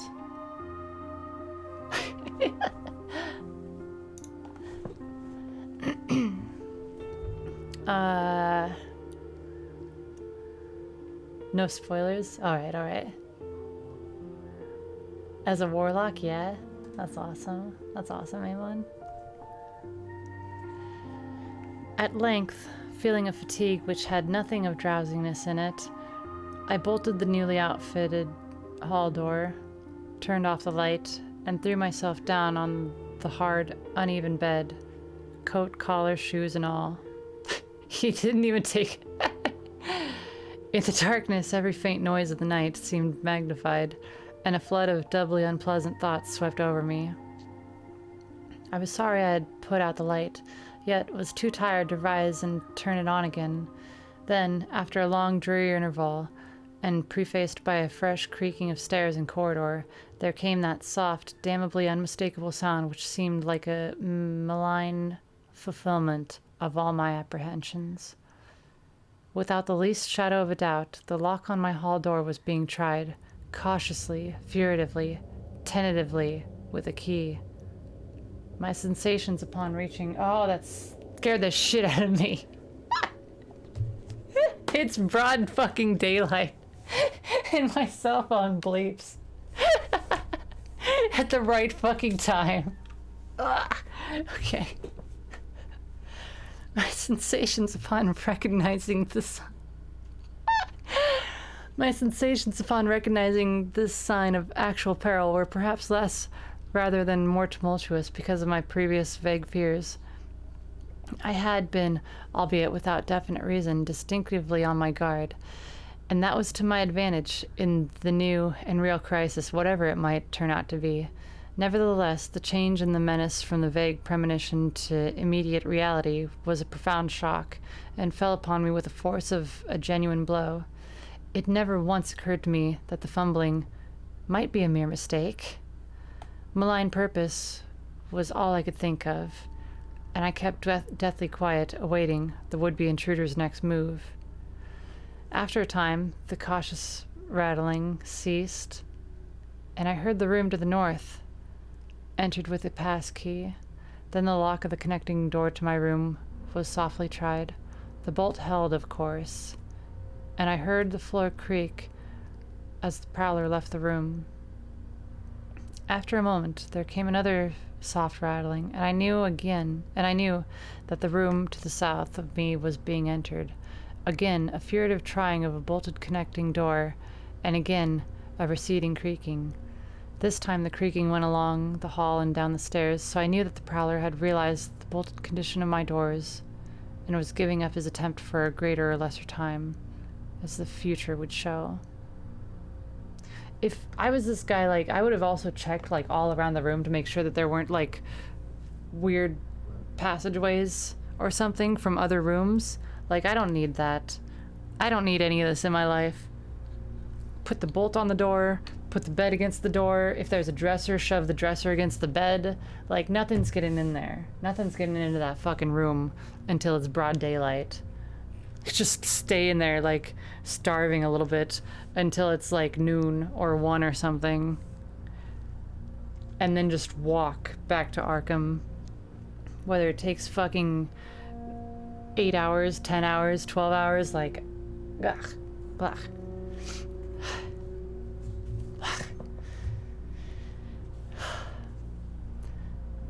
The readiness with which I fell into a plan of action proves that I must have been subconsciously fearing some menace and considering possible avenues of escape for hours. How you doing, Oda? From the first, I felt that the unseen fumbler meant a danger not to be met or dealt with, but only to be fled from as precipitately as possible. The one thing to do was to get out of the hotel alive as quickly as I could, and through some channel other than the front stairs and lobby. Rising softly and throwing my flashlight on the switch, I sought to light the bulb over my head in order to choose and pocket some belongings for a swift valise flight. Nothing, however, happened, and I saw that the prowler had been cut off. Clearly, some cryptic evil movement was afoot on the large scale. Just what, I could not say. Don't worry, Chromie. Put it in Discord. I'll just make a D&D channel.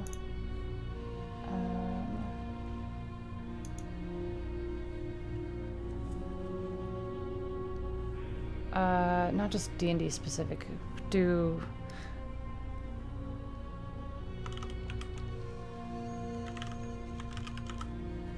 gaming chat.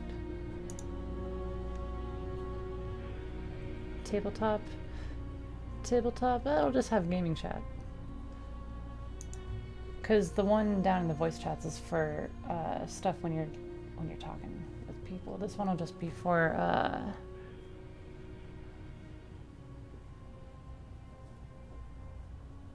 just general text chat stuff. Whether it's gaming, video gaming, or tabletop gaming.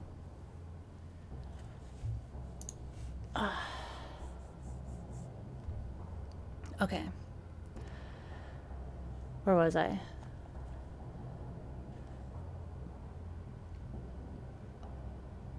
Oh, I see. As I stood pondering with my hand on the now useless switch, I heard a muffled creaking on the floor below, and thought I could barely distinguish voices in a conversation. A moment later, I felt less sure that the deeper sounds were voices, since the apparent hoarse barkings and loose-syllabled croakings bore so little resemblance to recognized human speech. Then I thought, with renewed force, of what the factory inspector had heard in the night in this moldering and pestilential building. Having filled my pockets with the flashlight's aid, I put on my hat and tiptoed to the windows to consider chances of descent. Despite the state's safety regulations, there was no fire escape on this side of the hotel, and I saw that my windows commanded only a sheer 3-story drop to the cobbled courtyard. On the right and left, however, some ancient brick business blocks abutted on the hotel, their slant roofs coming up to reasonable jumping distance from my 4th-story level. To reach either of these lines of buildings, I would have to be in a room 2 doors from my own.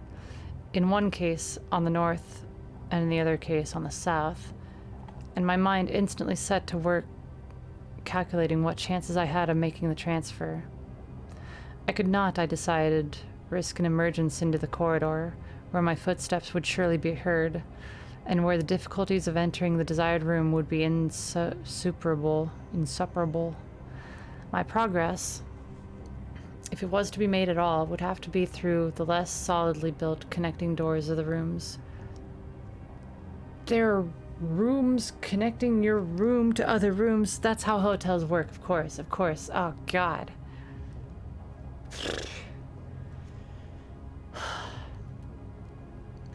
The locks and bolts of which I would have to force violently, using my shoulders as a battering ram. That would make a bunch of noise too, you idiot. Whatever they were set against me. This, I thought, would be possible owing to the rickety nature of the house and its fixtures, but I realized I could not do it noiselessly. There you go. I would have to count on sheer speed and the chance of getting to a window before any hostile forces became coordinated enough to open the right door towards me with a pass key.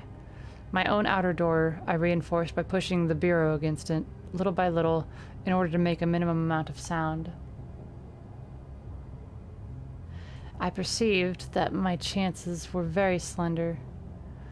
That's an interesting use of slender, I like that. I perceived that my chances were very slender and was fully prepared for any calamity. Even getting to another roof would not solve the problem, for there would then remain the task of reaching the ground and escaping from the town. One thing in my favor was the deserted and ruinous state of the abutting buildings, and the number of skylights gaping blackly open in each row. Gathering from the grocery boy's map that the best route out of town was southward, I glanced first at the connecting door on the south side of the room. It was designed to open in my direction, hence I saw, after drawing the bolt and finding other fastenings in a place. It was not a favorable one for forcing. Accordingly, abandoning it as a route, I cautiously moved to the bedstead against it to hamper any attack which might be made on it later from the next room. The door on the north was hung to open away from me, and this, though a test proved it to be locked or bolted from the other side, I knew it must be my route. If I could gain the roofs of the buildings on Payne Street and descend successfully to the ground level, I might perhaps start through the courtyard of the adjacent or opening buildings to Washington or Bates, or else emerge in Payne and edge around southward into Washington. In any case, I would aim to strike Washington somehow and get quickly out of town's square region. My preference would be to avoid Payne, since the fire station there might be open all night. As I thought of these things, I looked out over the squalid sea of decaying roofs below me, now brightened by the beams of a moon not much past full. On the right of the black gash of the river gorge clove the panorama, abandoned factories and railway stations clinging barnacle-like to its sides. Beyond it, the rusted railway and the Raleigh Road led off through a flat marshy terrain dotted with islets of higher and drier scrub-grown land. On the left, the creek-threaded countryside was near the narrow road to Ipswich gleaming white in the moonlight. I could not see from my side of the hotel to the southward route toward Arkham, which I had determined to take.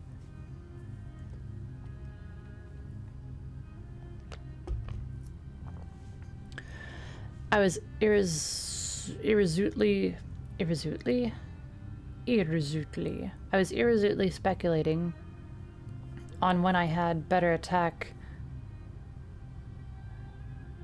What is the language in this sentence? I was irresolutely speculating on when I had better attack the northward door, and on how I could least audibly manage it, when I noticed that the vague noises underfoot had given place to a fresh and heavier creaking of the stairs.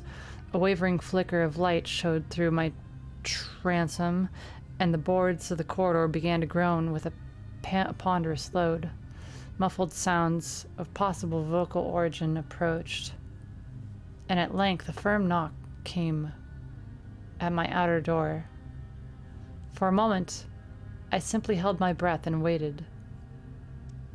Eternities seemed to elapse, and the nauseous, fishy odor of my environment seemed to mount suddenly and spectacularly. Then the knocking was repeated, continuously, and with growing insistence. I knew that the time for action had come, and forthwith drew the bolt of the narrow northward connecting door, bracing myself for the task of battering it open. The knocking waxed louder, and I hoped that its volume would cover the sound of my efforts. At last, beginning my attempt, I lunged again and again at the thin paneling with my left shoulder, heedless of shock or pain. The door resisted even more than I had expected, but I did not give in, and all the while the clamor at the door increased.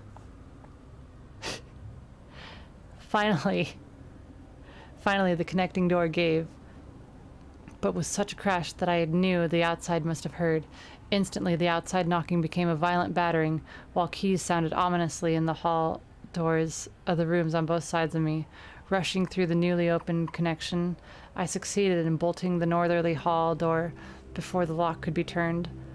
But even as I did so, I heard the hall door of the third room, the one from whose window I had hoped to reach the roof below, being tried with a pass key. For an instant, I felt absolute despair, since my trapping in a chamber with no window egress seemed complete. A wave of almost abnormal horror swept over me, and invested with a terrible but unexplainable singularity, the flashlight glimpsed dust prints that made by the intruder who had lately tried my door from this room. Then, with a dazed automatism which persisted despite hopelessness, I made for the next connecting door and performed the blind motion of pushing at it in an effort to get through, and granting that fastenings might be as providentially intact as the second room, bolt the hall door beyond before the lock could be turned from the outside. Is the self-harm over? He's just about through all the doors. I mean, he's not purposely trying to hurt himself. He just needs to get the hell out. Sheer fortunate chance gave me my reprieve, for the connecting door before me was not only unlocked, but actually ajar. In a second, I was through, and I had my right knee and shoulder pressed against a hall door which was visibly opening inward. My pressure took the opener off guard, for the thing shut as I pushed, so that I could slip the well-conditioned bolt, as I had done with the other door. As I gained this respite, I heard the battering at the two other doors abate, while a confused clatter came from the connecting door I had shielded with the bedstead. Evidently, the bulk of my assailants had entered the southerly room and were massing in a lateral attack. But at the same moment, a passkey sounded in the next door to the north, and I knew that a near peril was at hand. The northward connecting door was wide open, but there was no time to think about checking the already turning lock in the hall. All I could do was to shut and bolt the opening connecting door, as well as its mate on the opposite side, pushing in a bedstead against one and a bureau against the other, and moving a washboard in front of the hall door. I saw, trust to such makeshift barriers to shield me till I could get out of the window and on the roof of the Payne Street block. But even in this acute moment, my chief horror was something apart from the immediate weakness of my defenses.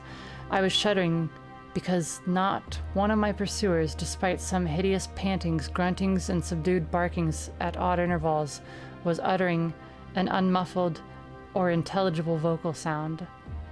As I moved the furniture and rushed towards the windows, I heard a frightful scurrying along the corridor toward the room north of me, and perceived that the southward battering had ceased.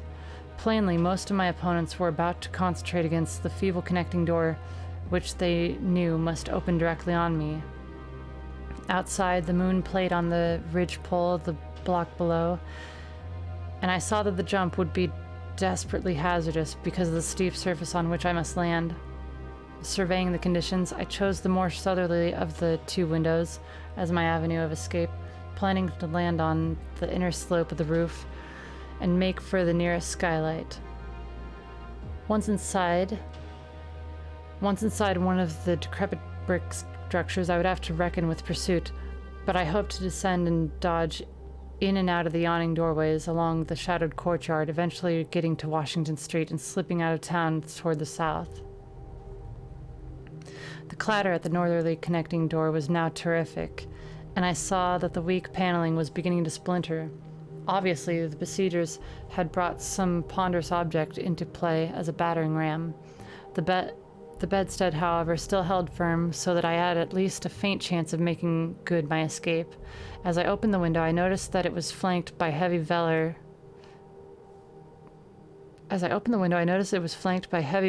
Drapery suspended from a pole by brass rings, and also that there was a large projecting catch for the shutters on the exterior. Seeing a possible means of avoiding the dangerous jump, I yanked at the hangings and brought them down pole and all. Then quickly hooking two of the rings in the shutter catch and flinging the drapery outside, the heavy folds reached fully into the abutting roof, and I saw that the rings and catch would be likely to bear my weight. So climbing out of the window and down the improvised rope ladder, I left behind me forever the morbid and horror-infested fabric of the Gilman house. I landed safely on the loose slates of the steep roof and succeeded in gaining in the gaping black skylight without a slip. Glancing up at the window I had left, I observed it was still dark, though far across the crumbling chimneys to the north I could see lights ominously blazing in the order of Dagon Hall, the Baptist church, and the Congregational church which I had recalled so shiveringly. There had seemed to be no one in the courtyard below, and I hoped there would be a chance to get away before the spreading of general alarm. Flashing my pocket lamp into the skylight, I saw that there were no steps down.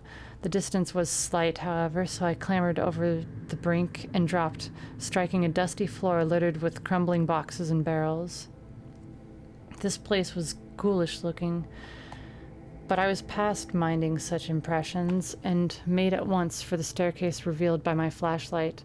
After a hasty glance at my watch, which showed the hour to be 2 a.m., the steps creaked, but seemed tolerably sound, and I raced down past a barren-like second story to the ground floor.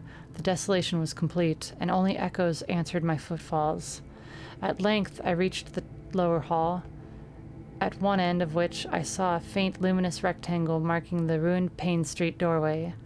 Heading the other way, I found the back door also open, and darted out and down 5 stone steps to the grass-grown cobblestone of the courtyard. I gotta go pee. I super gotta go pee. I've been hoping that some sort of break in action would happen, but I can't hold it anymore. Hang on. I'll be back in just a moment.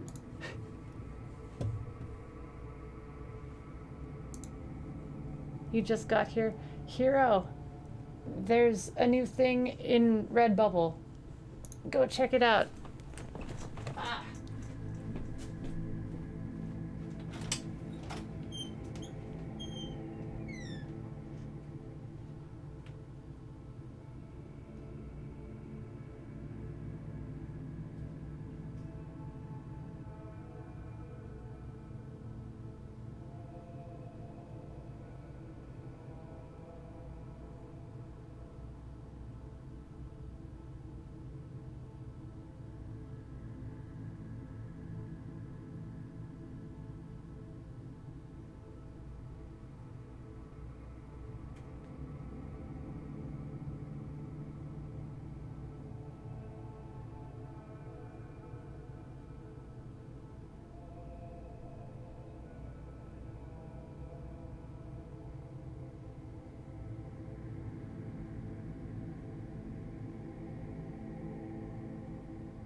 story. One good story.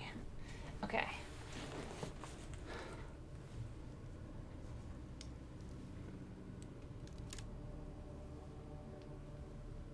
Oh, sorry, Hero. It doesn't help that I had to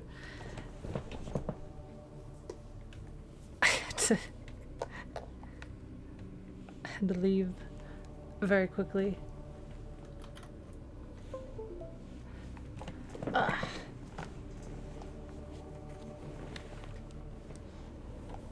I was thinking for depending on what type of hoodie you'd prefer, whether it be a zipped one or how's it going, Orvin? Hope you're doing good. Whether it be just a pullover or a zipped one. Like the zipped one, the portal image looks really good on the back, but I think I have to set it that way. I'm not sure if you can choose it. Zipped, yeah. Okay, back to where we were.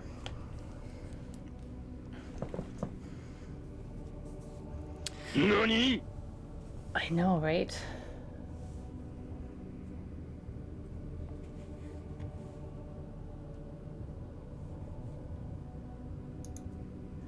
Nani?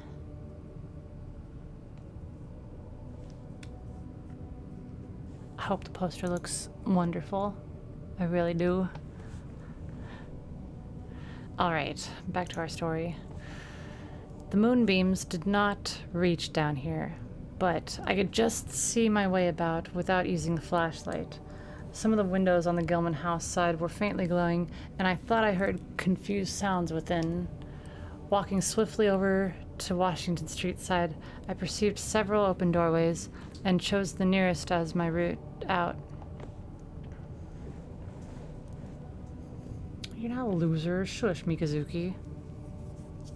It depends, like, what I'm wearing, whether I'd want a zip-up or a pullover. Like, I've got a couple sweaters. I don't know. To me, like, sweaters and pullover hoodies are, like, the same type of deal. And, like, jackets and zip-up hoodies. So I might put a second version of it up there so that I can have it on the back of apparel instead of on the front.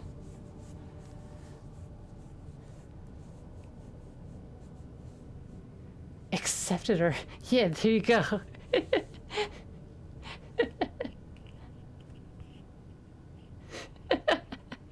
I mean, you don't gotta be violent about it, but yeah, you should accept that you're adorable, Mikazuki. There. All right.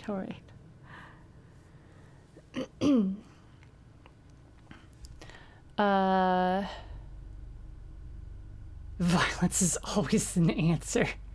Oh my gosh. The hallway inside was black, and when I reached the opposite end, I saw that the street door was wedged immovably shut.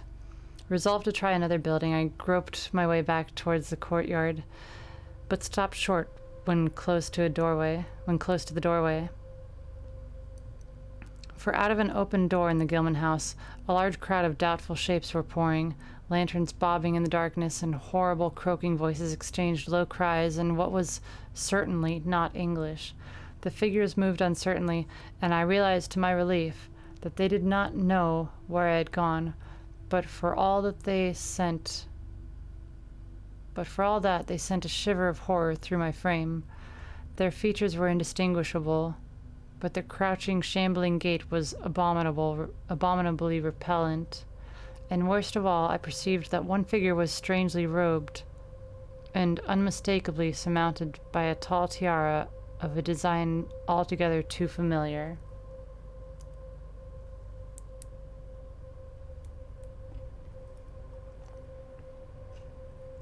Not the correct answer, but an answer nonetheless. Yeah. As the figures spread throughout the courtyard, I felt my fears increase. Suppose I could find no egress from this building on the street side. The fishy odor was detestable, and I wondered I could stand it without fainting. Again, groping toward the street, I opened the door off the hall and came upon an empty room with closely shuttered but sashless windows. Fumbling in the rays of my flashlight, I found I could open the shutters, and in another moment had climbed outside and was carefully closing the aperture of its original manner. I was now on Washington Street, and for the moment saw no living thing nor any light save that of the moon. From several directions in the distance, however, I could hear the sound of hoarse voices, of footsteps, and of curious kind of pattering, which did not sound quite like footsteps. Plainly, I had no time to lose. The points of the compass were clear to me, and I was glad that all the streetlights were turned off, as is often the custom on strongly moonlit nights in unprosperous rural regions.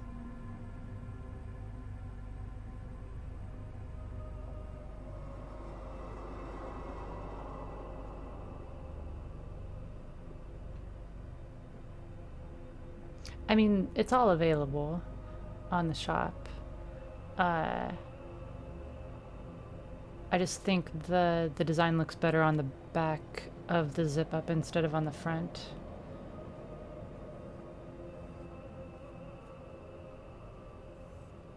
And I don't just want to toss a ton of stuff up there. That's never gonna be bought.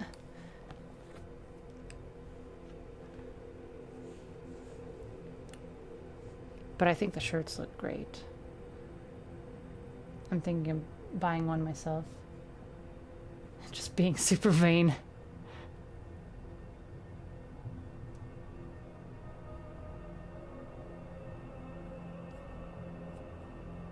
Ribs in the oven? Oh my gosh, Modern Man. Could you share? My recommendation? Well, I don't know if you guys have a way to choose to have the design on the back or not. I think I have to set that up. So if you want to get a zip up, let me put the design up a second time and have that as an option for you. So it's on the back. Just because I'm kind of, I don't know. I don't like how the zipper splits the design in half. And I don't quite remember exactly where in the design it splits. Don't worry, don't worry.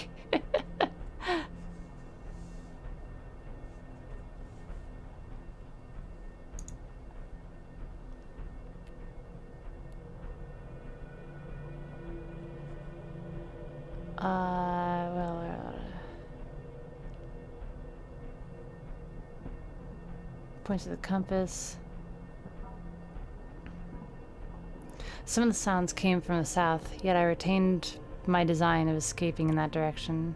There would, I knew, be plenty of deserted doorways to shelter me in case I met any person or group who looked like pursuers. I walked rapidly, softly, and close to the ruined houses. While haltless and disheveled after my arduous climb, I did not look especially noticeable, and stood a good chance of passing unheeded if forced to encounter any casual wayfarer. At Bates Street, I drew into the yawning vestibule where two shambling figures crossed in front of me, but was soon on my way again and approaching the open space where Elliott Street obliquely crosses Washington and at the intersection of South. Though I had never seen this space, it had looked dangerous to me on the grocery youth's map, since the moonlight would have free play there. There was no use trying to evade it, for any alternative course would involve detours of possibly disastrous visibility and delaying effect. The only thing to do was to cross it boldly and openly, imitating the typical shamble of the Innsmouth folk as best I could, and trusting that no one, or at least no pursuer of mine, would be there.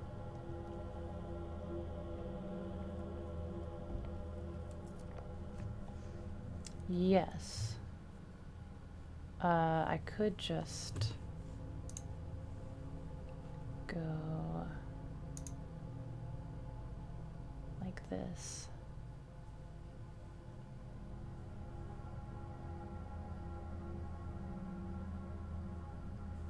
I just need to edit. Where's the looped one? There we go. Just make myself a little bit bigger.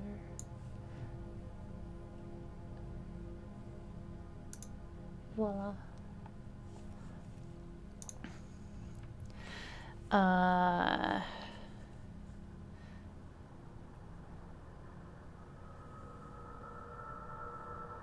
No pursuer of mine would be there. Just how fully the pursuit was organized, and indeed just what its purpose might be, I could form no idea. There seemed to be unusual activity in the town, but I judged that the news of my escape from the Gilman had not yet spread. A giant swoon.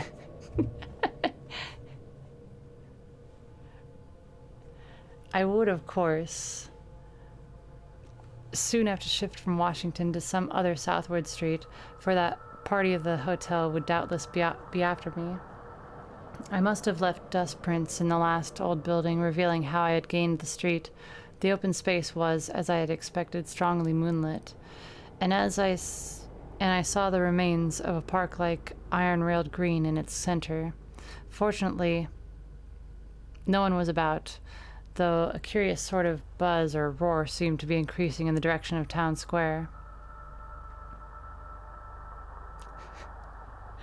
South Street was very wide, leading directly down a slight declivity to the waterfront, commanding a long view out at sea. I hoped that no one would be glancing up it from afar as I crossed in the bright moonlight. My progress was unimpeded, and no fresh sound arose to hint that I had been spied. Glancing about me, I involuntarily let my pace slacken for a second to take in the sight of the sea, gorgeous in the burning moonlight at the street's end. Far out beyond the breakwater was a dim, dark line of Devil Reef, and as I glimpsed it, I could not help thinking of all the hideous legends I had heard in the last 34 hours, legends which portrayed this ragged rock as a veritable gateway to realms of unfathomed horror and inconceivable abnormality. Then, without warning, I saw the intermittent flashes of light on the distant reef. They were definite and unmistakable, and awakened in my mind a blind horror beyond all rational proportion. My muscles tightened for panic, held in only by a certain unconscious caution and half-hypnotic fascination. And to make matters worse, there now flashed forth from the lofty cupola of the Gilman house, which loomed up the northeast behind me, a series of analogous, though differently spaced gleams, which could be nothing less than an answering signal.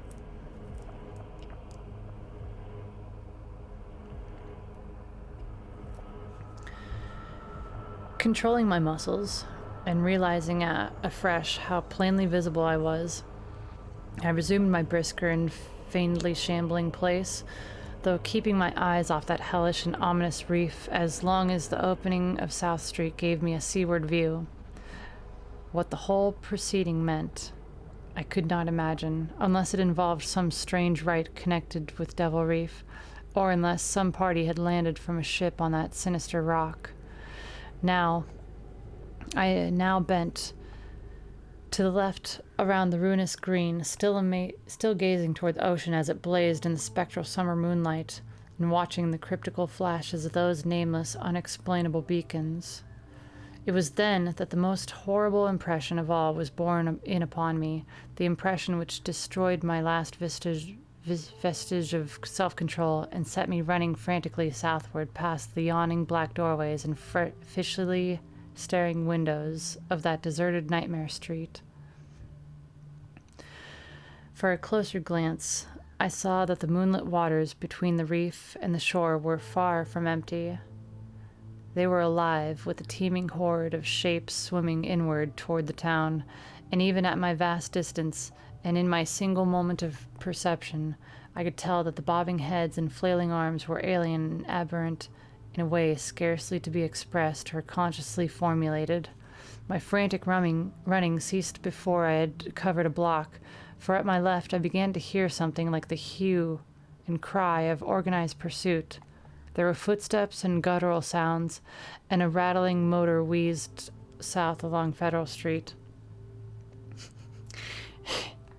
They fucking said it was broken, those fucking bastards. In a second, all my plans were utterly changed, for if the southward highway were blocked ahead of me, I must clearly find another egress from Innsmouth. I paused and drew into a gaping doorway, reflecting how lucky I was to have left the moonlit open space before these pursuers came down the parallel street. You know, if these people actually are fish people, wouldn't some of them be able to see pretty well in darkness? Because, a certain depth in the ocean, there's very little light that gets through. And especially if they do a lot of night swimming, like has been hinted at.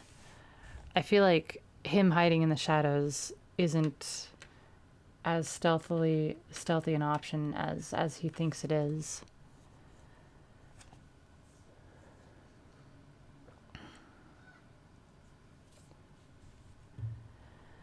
A second reflection was less comforting. Since the pursuit was down another street, it was plain that the party was not following me directly. It had not seen me, but was simply obeying a general path of cutting off my escape.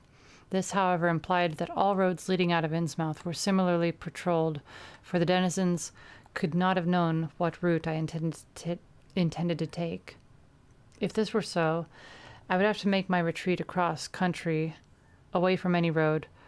But how could I do that in view of the marshy and creek-riddled nature of the surrounding region? For a moment my brain reeled, both from sheer hopelessness and from a rapid increase in the omnipresent fishy odor. Is our music over? Our music is over.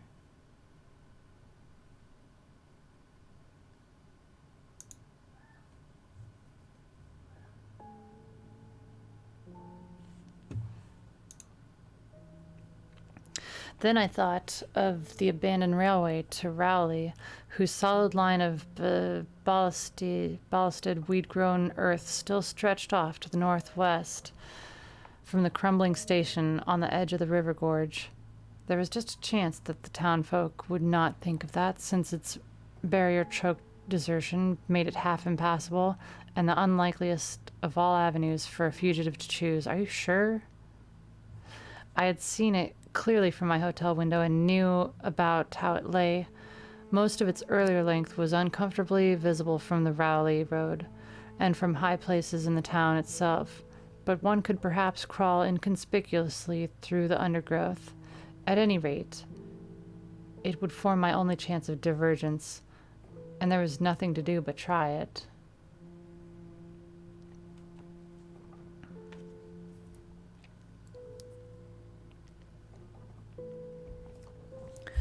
Drawing inside the hall of my deserted shelter, I once more consulted the grocery boy's map with the aid of the flashlight. The immediate problem was how to reach the ancient railway, and I now saw the safest course was ahead to Babson Street, then west to Lafayette, there edging around but not crossing an open space homologous to the one I had traversed, and subsequently back northward and westward in a zigzagging line through Lafayette, Bates, Adams, and Bank Streets, the latter skirting the river gorge, to that abandoned and dilapidated station I had seen from my window. My reason for going ahead to Babson was that I wished neither to recross the earlier open space, nor to begin my westward course along a cross street as broad as south. Starting once more, I crossed the street to the right-hand side, and the outer edge, the Babson and inconspicuously possible. As inconspicuously as possible. We've got a lot more left than I expected.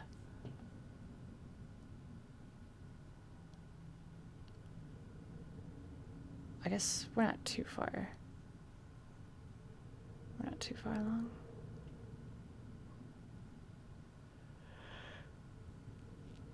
And we'll be able to finish this up before the hour. Noises still continued in Federal Street, and as I glanced behind me, I thought I saw a gleam of light near the building through which I had escaped, anxious to leave Washington Street. I broke into a quiet dog trot, trusting to luck not to encounter any observing eye.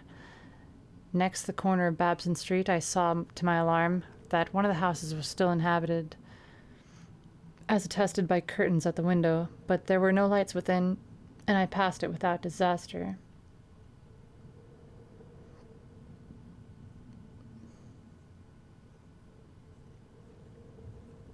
In Babson Street, which crossed Federal and might thus reveal to me searchers, I clung as closely as possible to the sagging, uneven buildings, twice pausing in a doorway as noises behind me momentarily increased.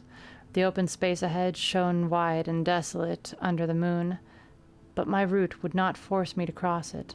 During my second pause, I began to detect a fresh distribution of the vague sounds, and upon looking cautiously out from cover behind a motor car darting across the open space, bound outward along Elliott Street, which there intersected both Babson and Lafayette.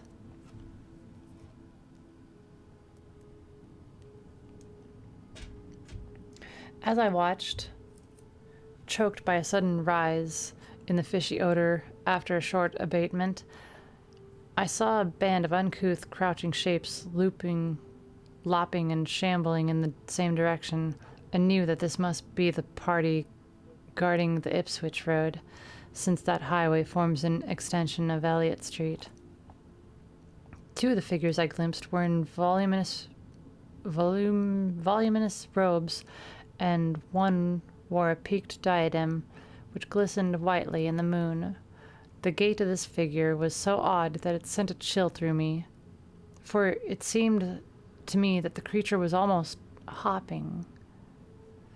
When the last of the band was out of my sight, I resumed my progress, darting around the corner into Lafayette Street and crossing Elliott very hurriedly, lest stragglers of the party still be advancing along that thoroughfare. I did hear some croaking and clattering sounds far off toward Town Square, but accomplished the passage without disaster.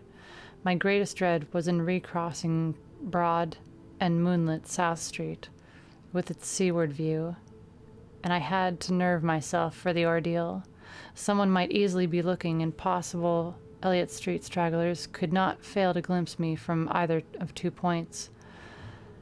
At the last moment I decided I had better slacken my trot and make the crossing as before in the shambling gait of an average Innsmouth native.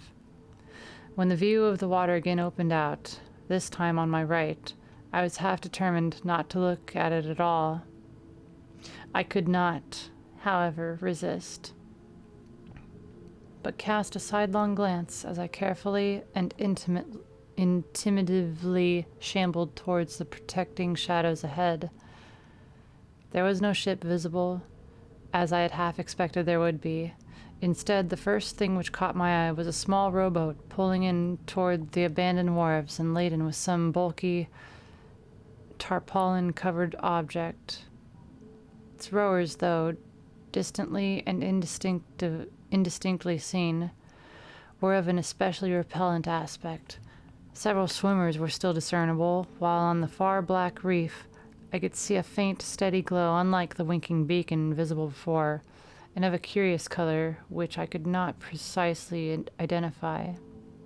Above the slant roofs ahead and to the right there loomed the tall cupola of the Gilman house, but it was completely dark. The fishy odor, dispelled for a moment by some merciful breeze, now closed in again with maddening intensity. I had not quite crossed the street when I heard a muttering band advancing along Washington from the north, As they reached the broad open space where I had had my first disquieting glimpse of the moonlit water, I could see them plainly, only a block away, and I was horrified by the bestial abnormality of their faces and dog-like subhumanness of their crouching gait. One man moved in a positively simian way, with long arms frequently touching the ground, while another figure, robed and tiaraed, seemed to progress in an almost hopping fashion. I judged this party to be the one I had seen in Gilman's courtyard, the one, therefore, most closely on my trail.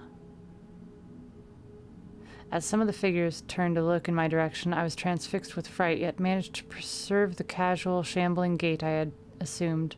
To this day, I do not know whether they saw me or not. If they did, my stratagem must have deceived them, for they passed on across the moonlit space without varying their course, meanwhile croaking and jabbering in some hateful, guttural patois I could not identify. Once more in shadow, I resumed my former dog trot past the leaning and decrepit houses that stared blankly into the night.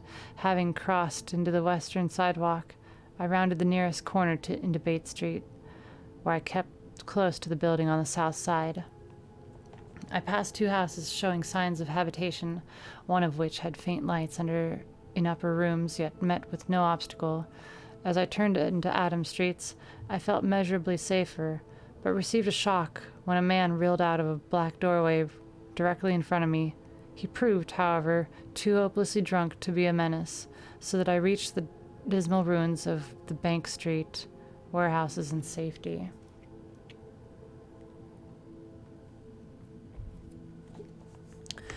No one was stirring in that dead street beside the river gorge, and the roar of the waterfalls quite drowned my footsteps. It was a long dog trot to the ruined station, and the great brick warehouse walls around me seemed somehow more terrifying than the fronts of the private houses. At last I saw the ancient arcaded station, or what was left of it, and made directly for the tracks that started from its farther end. The rails were rusty, but mainly intact, and not more than half the ties had rotted away. Walking or running on such a surface was very difficult, but I did my best, and on the whole made very fair time. For some distance the line kept on along the gorge's brink, but at length I reached the long covered bridge where it crossed the chasm at a dizzying height. The connection of this bridge would determine my next step. If humanely possible, I would use it. If not, I would have to risk more street wandering and take the nearest intact highway bridge. The vast barn length of the old bridge gleamed spectrally in the moonlight, and I saw that the ties were safe for at least a few feet within. Entering, I began to use my flashlight and was almost knocked down by the cloud of bats that flapped past me. About halfway across there was a perilous gap in the ties, which I feared for a moment would halt me, but in the end I risked a desperate jump, which fortunately succeeded. I was glad to see the moonlight again when I emerged from that macabre tunnel. The old tracks crossed River Street at grade and at once veered off into a region increasingly rural and had less and less Innsmouth abhorrent fishy odor. Here the dense growth of weeds and briars hindered me and cruelly tore my clothes. But I was nonetheless glad that they were there to give me concealment in case of peril. I knew that much of my route must be visible from the Rowley Road. The marshy region began very shortly. There was a single track on a low grassy embankment where the weedy growth was somewhat thinner. There came a sort of island of higher ground where the line passed through a shallow open cut choked with bushes and brambles. I was very glad of this partial shelter, since at this point the Rowley Road was uncomfortably near according to my window view, and at the end of the cut it would be cross the track and swerve off to a safer distance, but meanwhile I must be exceedingly careful. I was by this time thankfully certain that the railway itself was not patrolled. Just before entering the cut I glanced behind me, but saw no pursuer. The ancient spires and roofs of decaying Innsmouth gleamed lovely and ethereal in the magic yellow moonlight. And I thought of how they must have looked in the old days before the shadow fell. Then as my gaze circled inland from the town, something less tranquil arrested my notice and held me immobile for a second. What I saw, or fancied I saw, what is a disturbing suggestion of undulant motion far to the south. A suggestion which made me conclude that a very large horde must be pouring out of the city along the level Ipswich road. The distance was great, and I could distinguish nothing in detail, but I did not at all like the look of that moving column. It undulated too much, and glistened too brightly in the rays of the now westering moon. There was a suggestion of sound, too, though the wind was blowing the other way. A suggestion of bestial scraping and bellowing even worse than the muttering of the parties I had lately overheard.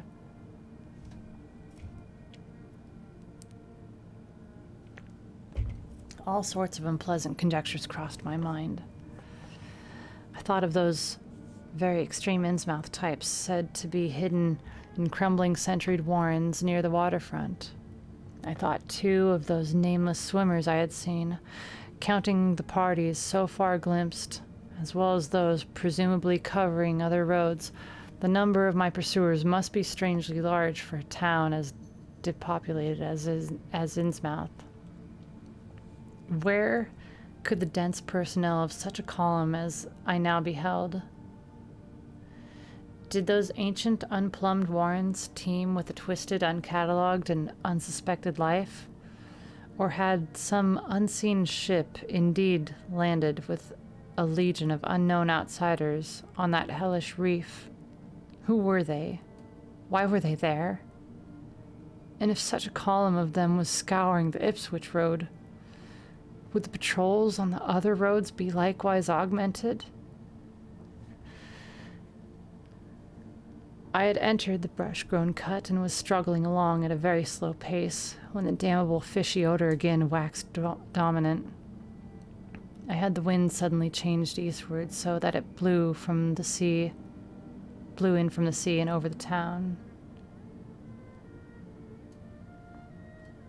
Oh, had the wind, sorry.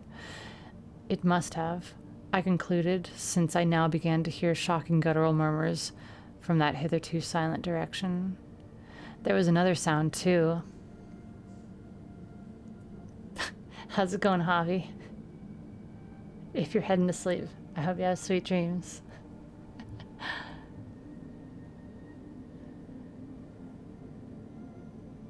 A kind of wholesale, colossal flopping, or pattering, which somehow called up images of the most detestable sort. It made me think illogically of that unpleasantly undulating column on the far-off Ipswich road.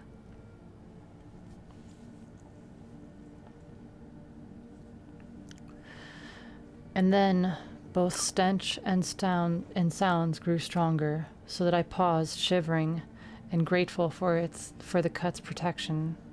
It was here, I recalled, that the Rowley Road drew so close to the old railway before crossing westward and diverging. Something was coming along that road. I must lie low till its passage and vanishment in the distance. Thank heaven, these creatures employed no dogs for tracking, though perhaps that would have been impossible amidst the omnipresent regional odor. Crouched in the brushes of the sandy cleft, I felt reasonably safe, even though I knew the searchers would have to cross the track in front of me, not much more than 100 yards away. I would be able to see them, but they could not, except by a malign miracle, see me. All at once, I began dreading to look at them as they passed. I saw the close, moonlit space where they would surge by, and had curious thoughts about the irredeemable pollution of that space. They would perhaps be the worst of all Innsmouth types, something one would not care to remember.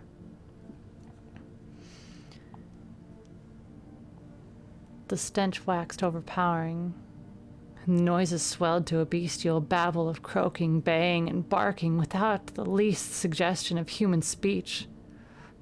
Were these indeed the voices of my pursuers? Did they have dogs after all? So far, I had seen none of the lower animals in Innsmouth.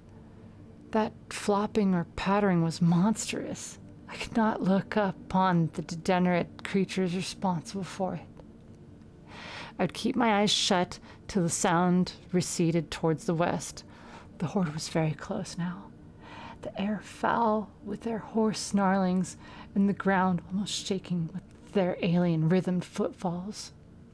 My breath nearly ceased to come, and I put every ounce of willpower into the task of holding my eyelids down. I am not even yet willing to say whether what followed was a hideous actuality or only a nightmare hallucination. The latter action of the government, after my frantic appeals, would tend to confirm it as a monstrous truth, but could not an hallucination have been repeated under the quasi-hypnotic spell of that ancient haunted and shadowed town? Such places have strange properties, and the legacy of insane legend might well have acted on more than one human imagination amidst those dead, stench-cursed streets and huddles of rotting roofs and crumbling steeples. Is it not possible that the germ of an actual contagion and contagious madness lurks in the depths of that shadow over Innsmouth? Who can be sure of reality after hearing things like the tale of old Zadok Allen? The government men never found poor Zadok, and have no conjectures to make as to what became of him. Where does madness leave off and reality begin? Is it possible that even my latest fear is sheer delusion? Sure thing, Mikazuki. Thanks for hanging out.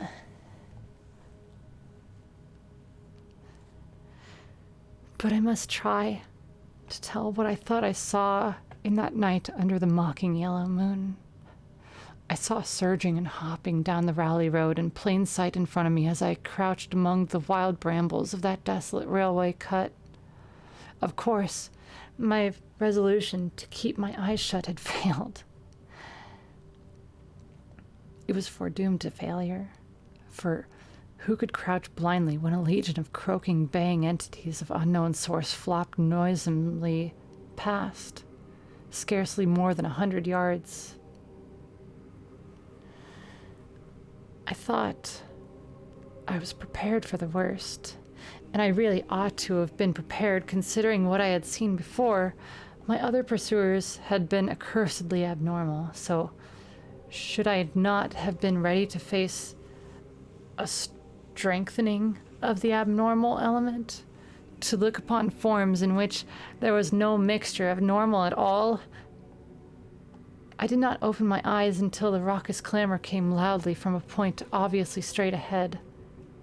Then I knew that a long section of them must be plainly in sight where the sides of the cut flattened out and the road crossed the track, and I could no longer keep myself from sampling whatever horror that leering yellow moon might have to show. It was the end for whatever remains to me of life on the surface of the earth, of every vestige of mental peace and confidence in the integrity of nature and of the human mind. Nothing that I could have imagined, nothing even that I could have gathered, I had credited old Zadok's crazy tale in the most literal way, would be in any way comparable to the demonic, blasphemous reality I saw, or that I believe I saw. I've tried to hint what it was in order to postpone the horror of writing it down baldly. Can it be possible that this planet has actually spawned such things that human eyes have truly seen as objective flesh, what man has hitherto known only in febrile fantasy and tenuous legend? And yet I saw them in a limitless stream, flopping, hopping, croaking, bleeding, surging inhumanely through the spectral moonlight in a grotesque, malignant saraband of fantastic nightmare, and some of them had tall tiaras of that nameless whitish gold metal, and some were strangely robed. And one, who led the way, was clad in a ghoulishly humped black coat and striped trousers, and had a man's felt hat perched on the shapeless thing that answered for a head. I think their predominant color was a grayish green, though they had white bellies. They were mostly shiny and slippery, but the ridges of their backs were scaly. Their forms vaguely suggested the anthropoid, while their heads were the heads of fish, with prodigious bulging eyes that never closed. At the sides of their neck were palpitating gills. Their long paws were webbed. They hopped irregularly, sometimes on 2 legs and sometimes on 4. I was somehow glad that they had no more than 4 limbs. Their croaking, baying voices, clearly used for articulate speech, held all the dark shades of expression which their staring faces lacked. But for all their monstrousness, they were not unfamiliar to me. I knew too well what they must be, for was that not the memory of that evil tiara at Newsburyport still fresh? They were the blasphemous fish frogs of the nameless design, living and horrible. And as I saw them, I knew also of what that humped tiara'd priest in the black church basement had so fearsomely reminded me. Their number was past guessing. It seemed to me that there were limitless swarms of them, and certainly my momentary glimpse could have shown only the least fraction. In another instant, everything was blotted out by a merciful fit of fainting, the first I had ever had. And before we get on to part 5, I gotta go pee again. Sipping water to keep my voice nice and liquefied is just something that my body's like, all right, tiny bit of water, let's go. The tiniest bit of water.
Why does he not like fish people?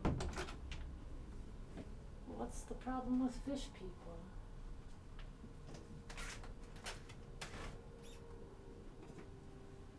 I think fish people are pretty cool. But then again, I've always had a fascination with the ocean.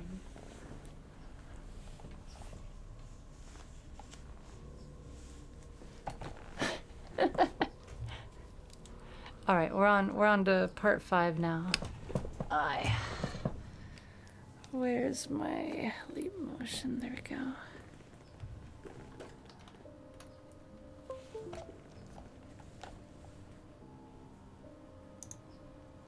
Okay. Part 5. It was a gentle daylight rain that awakened me from my stupor in the brush-grown railway cut. And when I staggered out to the roadway ahead, I saw no trace of any prints in the fresh mud. The fishy odor, too, was gone. Innsmouth's ruined roofs and toppling steeples loomed up grayly toward the southeast. But not a living creature did I spy in all the desolate salt marshes around. My watch was still going. It told me that the hour was past noon. The reality of what I had been through was highly uncertain in my mind. But I felt that something hideous lay in the background. I must get away from evil-shadowed Innsmouth, and accordingly I began to test my cramped, wearied powers of locomotion. Despite weakness, hunger, horror, and bewilderment, I found myself, after a long time, able to walk. So started slowly along the muddy road to Rowley. Before evening, I was in the village, getting a meal and providing myself with presentable clothes. I caught the night train to Arkham, and the next day talked long and earnestly with government officials there, a process I later repeated in Boston. With the main result of these colloquies, the public is now familiar. Fish people smell like fish.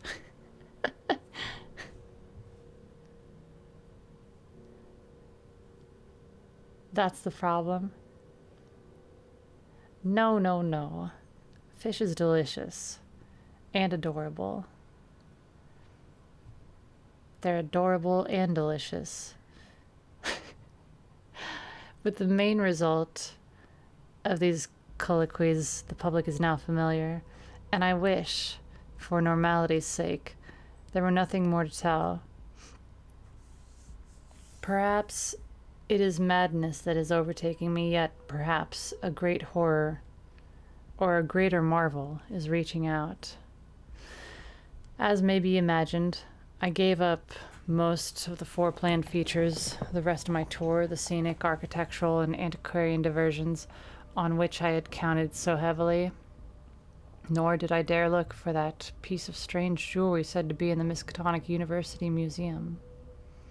I did, however, improvise my stay in Arkham by collecting some genealogical notes I had long wished to possess. Very rough and hasty data, it is true, but capable of good use later on when I might have time to collate and codify them. The curator of the Historical Society there, Mr. E. Lapham Peabody, was very courteous about assisting me and expressed unusual interest when I told him I was a grandson of Eliza Orne of Arkham, who was born in 1867 and had married James Williamson of Ohio at the age of 17. It seemed that a maternal uncle of mine had been there many years before on a quest much like my own, and that my grandmother's family was a topic of some local curiosity. There had, Mr. Peabody said, been considerable discussion about the marriage of her father, Benjamin Orne, after the Civil War, since the ancestry of the bridge was peculiarly puzzling. The ancestry of the bride, I apologize.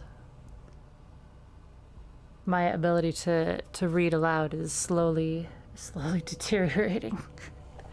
But we're almost finished.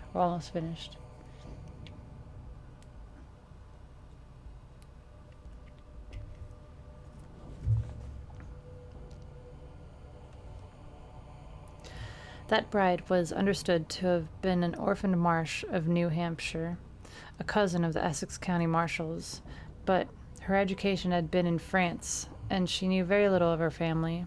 A guardian had disclosed funds in a Boston bank to maintain her and her French governess. But that guardian's name was unfamiliar to Arkham people, and in time he dropped out of sight so that the governess assumed his role by court appointment. The Frenchwoman, now long dead, was very taciturn, and there were those who said she could have told more than she did. But the most baffling thing was the inability of anyone to place the recorded parents of the young woman, Enoch and Lydia Messerve Marsh, among the known families of New Hampshire. Possibly, many suggested, she was the natural daughter of some Marsh of prominence. She certainly had the true Marsh eyes. Most of the puzzling was done after her early death, which took place at the birth of my grandmother, her only child. Having formed some disagreeable impressions connected with the name of Marsh, I did not welcome the news that it belonged to my own ancestral tree, nor was I pleased by Mr. Peabody's suggestion that I had the true Marsh eyes myself. However, I was grateful for the data which I knew would prove valuable, and I took copious notes and lists of book references regarding the well-documented Orne family. Since we talked about watching anime, I was thinking maybe tomorrow before stream we could watch a couple episodes. Thought that would be pretty good. I wasn't sure if I should ping everyone or just make a note in the coffee club chat or something. Chromie, you have a... Where's Chromie? Yeah, Chromie's subscribed. Let me bump them up.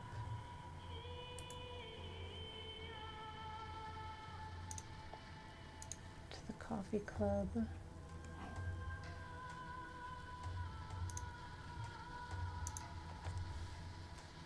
It'll probably be noon Pacific Standard. So that'd be 7 or 8 for you, I think, in the afternoon.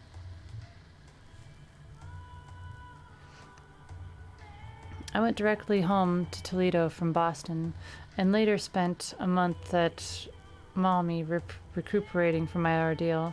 In September, I entered Oberlin for my final year, and from then till the next June was busy with studies and other wholesome activities, reminded of the bygone terror only by occasional official visits from the government men in connection with the campaign which my pleas and evidence had started. Around the middle of July, just a year after the Innsmouth experience, I spent a week with my late mother's family in Cleveland, checking some of my new genealogical data with the various notes, traditions, and bits of heirloom material in existence there, and seeing what kind of connection chart I could construct. I did not exactly relish the task, for the atmosphere of the Williamson home had always depressed me. There was a strain of morbidity there, and my mother had never encouraged my visiting her parents as a child, although she always welcomed her father when he came to Toledo. My Arkham-born grandmother had seemed strange and almost terrifying to me, and I do not think I grieved when she disappeared. I was 8 years old then, and it was said that she had wandered off in grief after the suicide of my Uncle Douglas, her eldest son. He had shot himself after a trip to New England, the same trip, no doubt, which had caused him to be recalled at the Arkham Historical Society. This uncle had resembled her, and I had never liked him either. Something about the staring, unwinking expression of both of them had given me a vague, unaccountable uneasiness. My mother and Uncle Walter had not looked like that. They were like their father, though poor little cousin Lawrence, Walter's son, had been an almost perfect duplicate of his grandson before his condition took him to the permanent seclusion of a sanitarium at Canton. I had not seen him in 4 years, but my uncle once implied that his state, both mental and physical, was very bad. This worry had probably been a major cause of his mother's death 2 years before.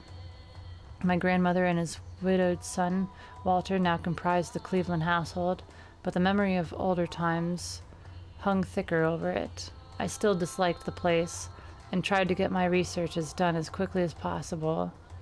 Williamson records and traditions were supplied in abundance by my grandfather, though for Orne material I had to depend upon my Uncle Walter, who put at my disposal the contents of all his files, including notes, letters, cuttings, heirlooms, photographs, and miniatures.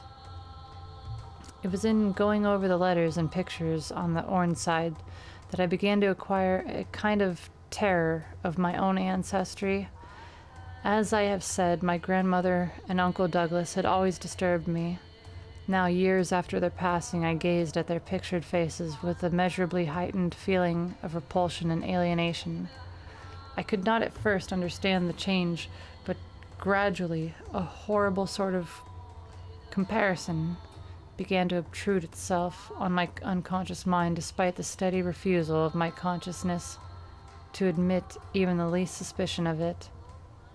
It was clear that the typical expression of these faces now suggested something that it had not suggested before, something which would bring stark panic if too openly thought of. But the worst shock came when my uncle showed me the Orne jewelry in a downtown safe deposit vault. Some of the items were delicate and inspiring enough, but there was one box of strange old pieces descended from my mysterious great-grandmother, which my uncle was almost reluctant to produce. They were, he said, of very grotesque and almost repulsive design, and had never, to his knowledge, been publicly worn, though my grandmother used to enjoy looking at them.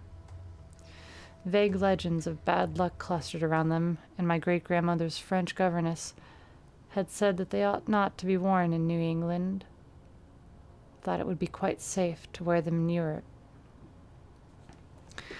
As my uncle began slowly and grudgingly to unwrap the things, he urged me not to be shocked at the strangeness and frequent hideousness of the designs. Artists and archaeologists who had seen them pronounced the workmanship superlative and exotically exquisite, though no one seemed able to define their exact material or assign them to any specific art tradition. There were 2 armlets, a tiara, and a kind of pictorial, the latter having a high relief certain figures of almost unbearable extravagance. During this description, I had kept a tight rein on my emotions, but my face must have betrayed my mounting fears. My uncle looked concerned and paused in his unwrappings to study my countenance. I motioned to him to continue, which he did with renewed signs of reluctance. He seemed to expect some demonstration when the first piece, the tiara, became visible, but I doubt if he ever expected quite what actually happened. I did not expect it either, for I thought I was thoroughly forewarned regarding what the jewelry would turn out to be. What I did was to faint silently away, just as I had done in that briar-choked railway cut a year before. From that day on, my life has been a nightmare of brooding and apprehension, nor do I know how much is hideous truth and how much madness. My great-grandmother had been a marsh of unknown source whose husband lived in Arkham. And did not old Zadok say that the daughter of Obed Marsh by a monstrous mother was married to an Arkham man through a trick? What was it the ancient Topper had muttered about the likeness of my eyes to Captain Obed's? In Arkham 2, the curator had told me I had the true Marsh eyes. Was Obed Marsh my own great-great-grandfather? Who or what, then, was my great-great-grandmother? But perhaps this was all madness. Those whitish gold ornaments might easily have been bought from some Innsmouth sailor by the father of my great-grandmother, whoever he was, and that look in the staring-eyed faces of my grandmother and self-slain uncle might be sheer fancy on my part. Sheer fancy, bolstered up by the Innsmouth shadow which had so darkly colored my imagination. But why had my uncle killed himself after an ancestral quest in New England?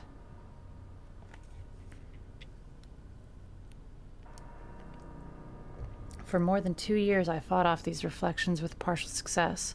My father secured me in a place in an insurance office, and I buried myself in routine as deeply as possible. In the winter of 1930 to 31, however, the dreams began. These were very sparse and insidious at first, but increased in frequency and vividness as the weeks went by. Great watery spaces opened out before me, and I seemed to wander through titanic sunken porticos and labyrinths of weedy cyclopean walls with grotesque fishes as my companions. Then the other shapes began to appear, filling me with nameless horror the moment I awoke. But during the dreams, they did not horrify me at all. I was one with them, wearing their unhuman trappings, treading their aqueous ways, and praying monstrously at their evil sea-bottom temples. There was much more than I could remember, but even what did I remember each morning would be enough to stamp me as a madman or a genius if I ever dared write it down. Some frightful influence, I felt, was seeking gradually to drag me out of the same world of wholesome life into unnameable abysses of blackness and alienage, and the process told heavy on me. My health and appearance grew steadily worse, till finally I was forced to give up my position and adopt the static, secluded life of an invalid. Some odd nervous affliction had me in its grip, and I found myself at times almost unable to shut my eyes. It was then that I began to study the mirror with mounting alarm. The slow ravages of disease are not pleasant to watch. But in my case, there was something subtler and more puzzling in the background. My father seemed to notice it too, for he began looking at me curiously and almost affrightedly. What was taking place in me? Could it be I was coming to resemble my grandmother and Uncle Douglas? One night, I had a frightful dream in which I met my grandmother under the sea. She lived in a phosphorescent palace of many terraces with gardens of strange leprous corals and grotesque brushate efflorescences, and welcomed me with a warmth that may have been sardonic. She had changed, as those who take to the water change, and told me she had never died. Instead, she had gone to a spot her dead son had learned about, and had leapt to a realm whose wonders, destined for him as well, he had spurned with a smoking pistol. This was to be my realm too. I could not escape it.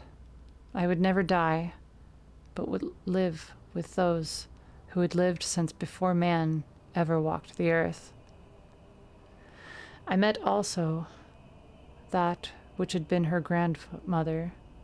For 80,000 years, Pithiara Ilye had lived in Yaharneachel, and thither she had gone back after Obed Marsh was dead.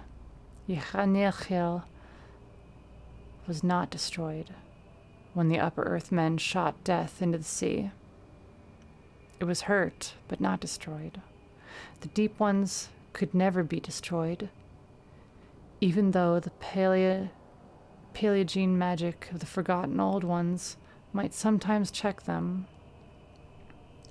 For the present, they would rest, but someday, if they remembered, they would rise again for the tribute of great Cthulhu craved. It would be a city greater than Innsmouth next time. They had planned to spread and had brought up that which would help them. But now they must wait once more. For bringing the Upper Earth men's death, I must do a penance. But that would not be heavy. This was the dream in which I saw a Shoggoth for the first time, and the sight set me awake in a frenzy of screaming. That morning, the mirror definitely told me I had acquired the Innsmouth look. So far, I have not shot myself as my Uncle Douglas did. I bought an automatic and almost took the step, but certain dreams deterred me. The tense extremes of horror are lessening, and I feel queerly drawn toward the unknown sea deeps instead of fearing them. I hear and do strange things in sleep, and awake with a kind of exhalation instead of terror. I do not believe I need to wait for the full change, as most have waited. If I did, my father would probably shut me up in a sanitarium, as my poor little cousin is shut up. Stupendous and unheard of splendors await me below, and I shall seek them soon. Yach, Cthulhu Yach. No, I shall not shoot myself. I cannot be made to shoot myself. I shall plan my cousin's escape from that Canton madhouse, and together we shall go to marvel-shadowed Innsmouth. We shall swim out to that brooding reef in the sea and dive down through black abysses to Cyclopean and many-columned Yaharniethiel, and in that lair of the Deep Ones we shall dwell amidst wonder and glory forever.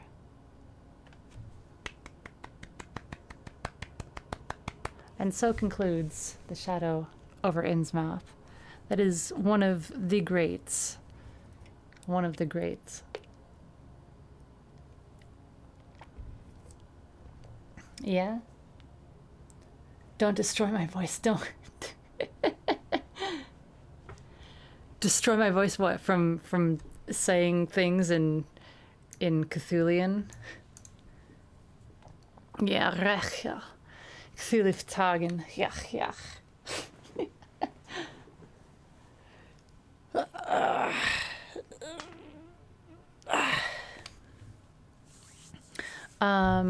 What should be our next story next weekend?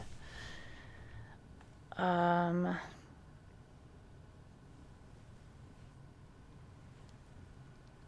was thinking one that had to do with Egypt. Under the Pyramids is another good one. It's a little bit shorter, but it's got to do with Houdini, I think, right? Houdini. Oh, it's for Harry Houdini. Never mind. There was one of these that featured him as the protagonist, I thought. Isn't it difficult to read that much? Nah. I mean, in the vault, that might be the one. Because I remember that it ends in a really awesome way. No, there's no Houdini in this one. But either way, This one's pretty small. This one might be something that I would pair with another one.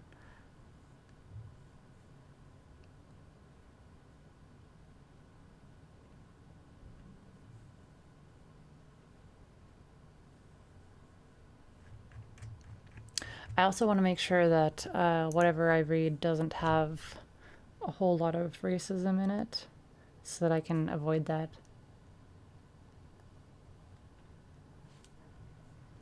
And then there's other ones like The Outer Aeons. It's pretty good.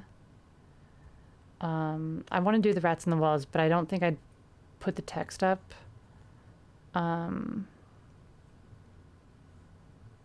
Because of the cat's name. The Shadow Out of Time. And then there's the one about the color.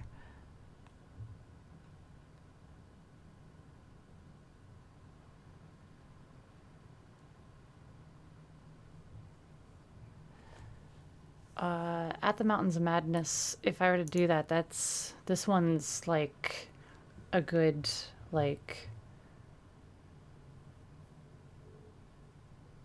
4 or 5 days worth of reading, and it's pretty slow in the beginning.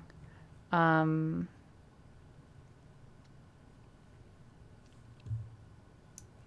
Mountains of Madness is really good. It's just really slow. It's super slow.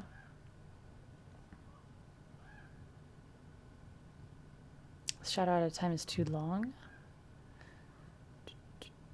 Let's look.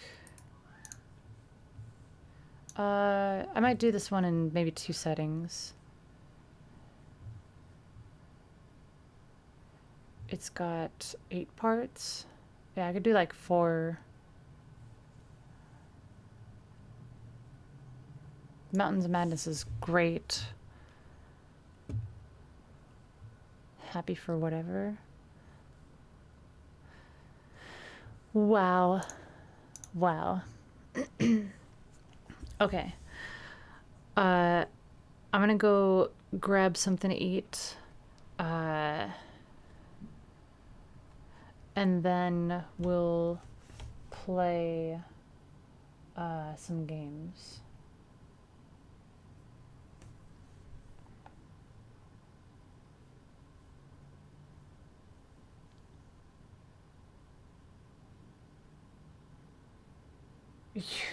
You stopped reading. Your nightmares went wild. Oh no. And then there's a bunch of other ones that I haven't read everything, but I've read, I don't know, maybe like a third of everything that he's written. But like Call of Cthulhu is like one of the classics that everybody like references, but it's just sort of lacking. I always feel like he hadn't figured out exactly what to do, how to write it exactly wonderful. Dagon's a pretty good one, but it's pretty short too.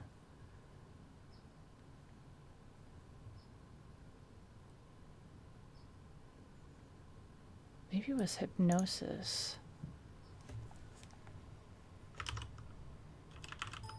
Nope.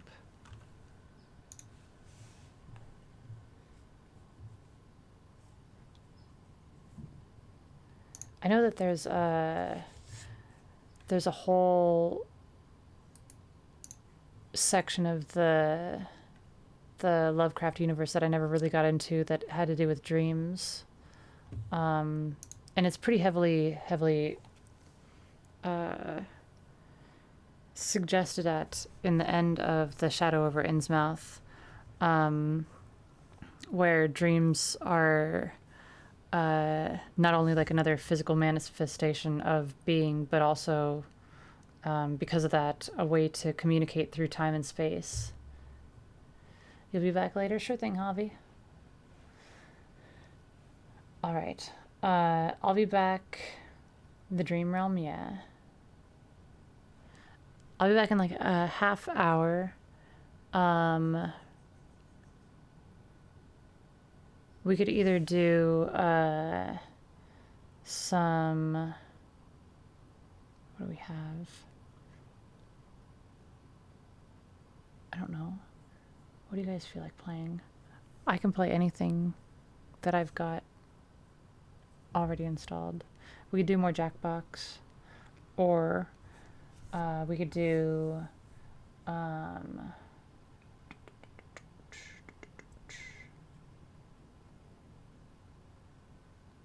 I wanted to try Marbles, but I figured that would be something to like end the stream with as we wind down. There's also Deep Rock Galactic, Risk of Rain. I'm not super picky, as long as I've already been playing it.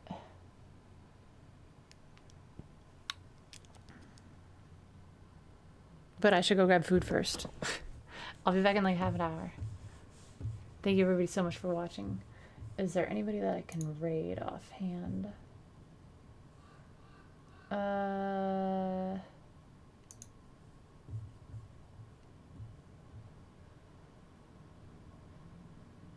Okay. The link to what?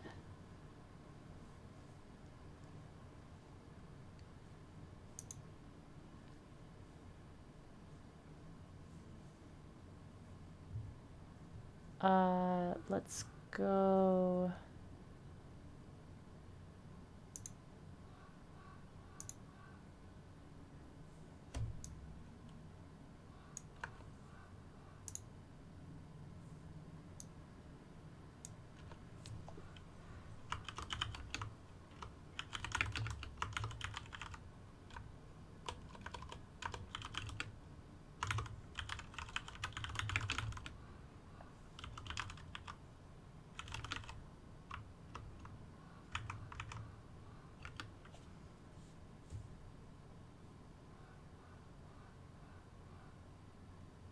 I don't want it to be like super annoying, so let's go with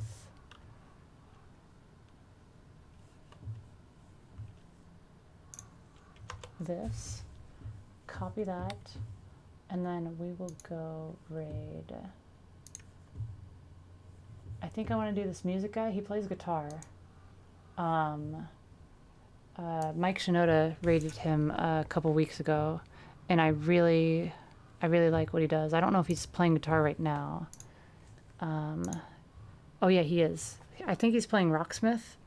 So go over there, send him some love. I'll be back in like a half hour. Tell him that Swoon sent you. I love you all. Talk to you soon.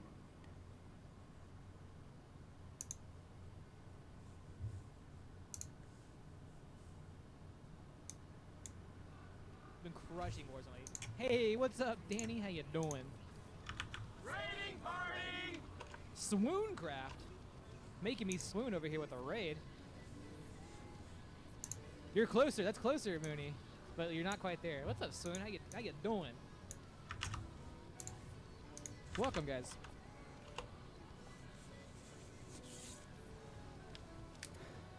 Crimson Darkblood, nice name. The Swooniverse. Ooh, that's a clever name. I like that. Welcome to the gun show, guys. Preparing yourself? Yeah, good luck tonight. Are you participating, or are you just reffing? The Swooniverse dropping in. Hell yeah. How's it going, guys? What we all up to today? They were last playing Just Chatting. What were you chatting about? Oh, I got my hair. I got a pink hair in my eye. There we go. Reading Lovecraft. Ooh. Spooky. Nice. Well, I hope you guys enjoy your time here. If I can play... Normally, I don't do Raiders requests, or like... I don't do it too often anymore. However, since you guys are all brand new here, I want to play you guys a song.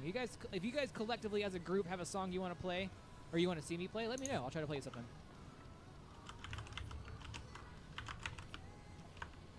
I've played for 11 years now, Crimson. 11 years as of this summer. It'll be In Flames up next. Take This Life. Yeah, you guys come up with a song. You guys come up with something you want to hear. If you're reading Lovecraft, oh fuck yeah, dude! I'll do that next. Let's go. Hell yeah, I'm down with that. I was just about to say, you guys probably want some good old emo. In fact, I've even got an emote dedicated just to like this whole style. Somebody show them the emo emote. Yeah, there you go.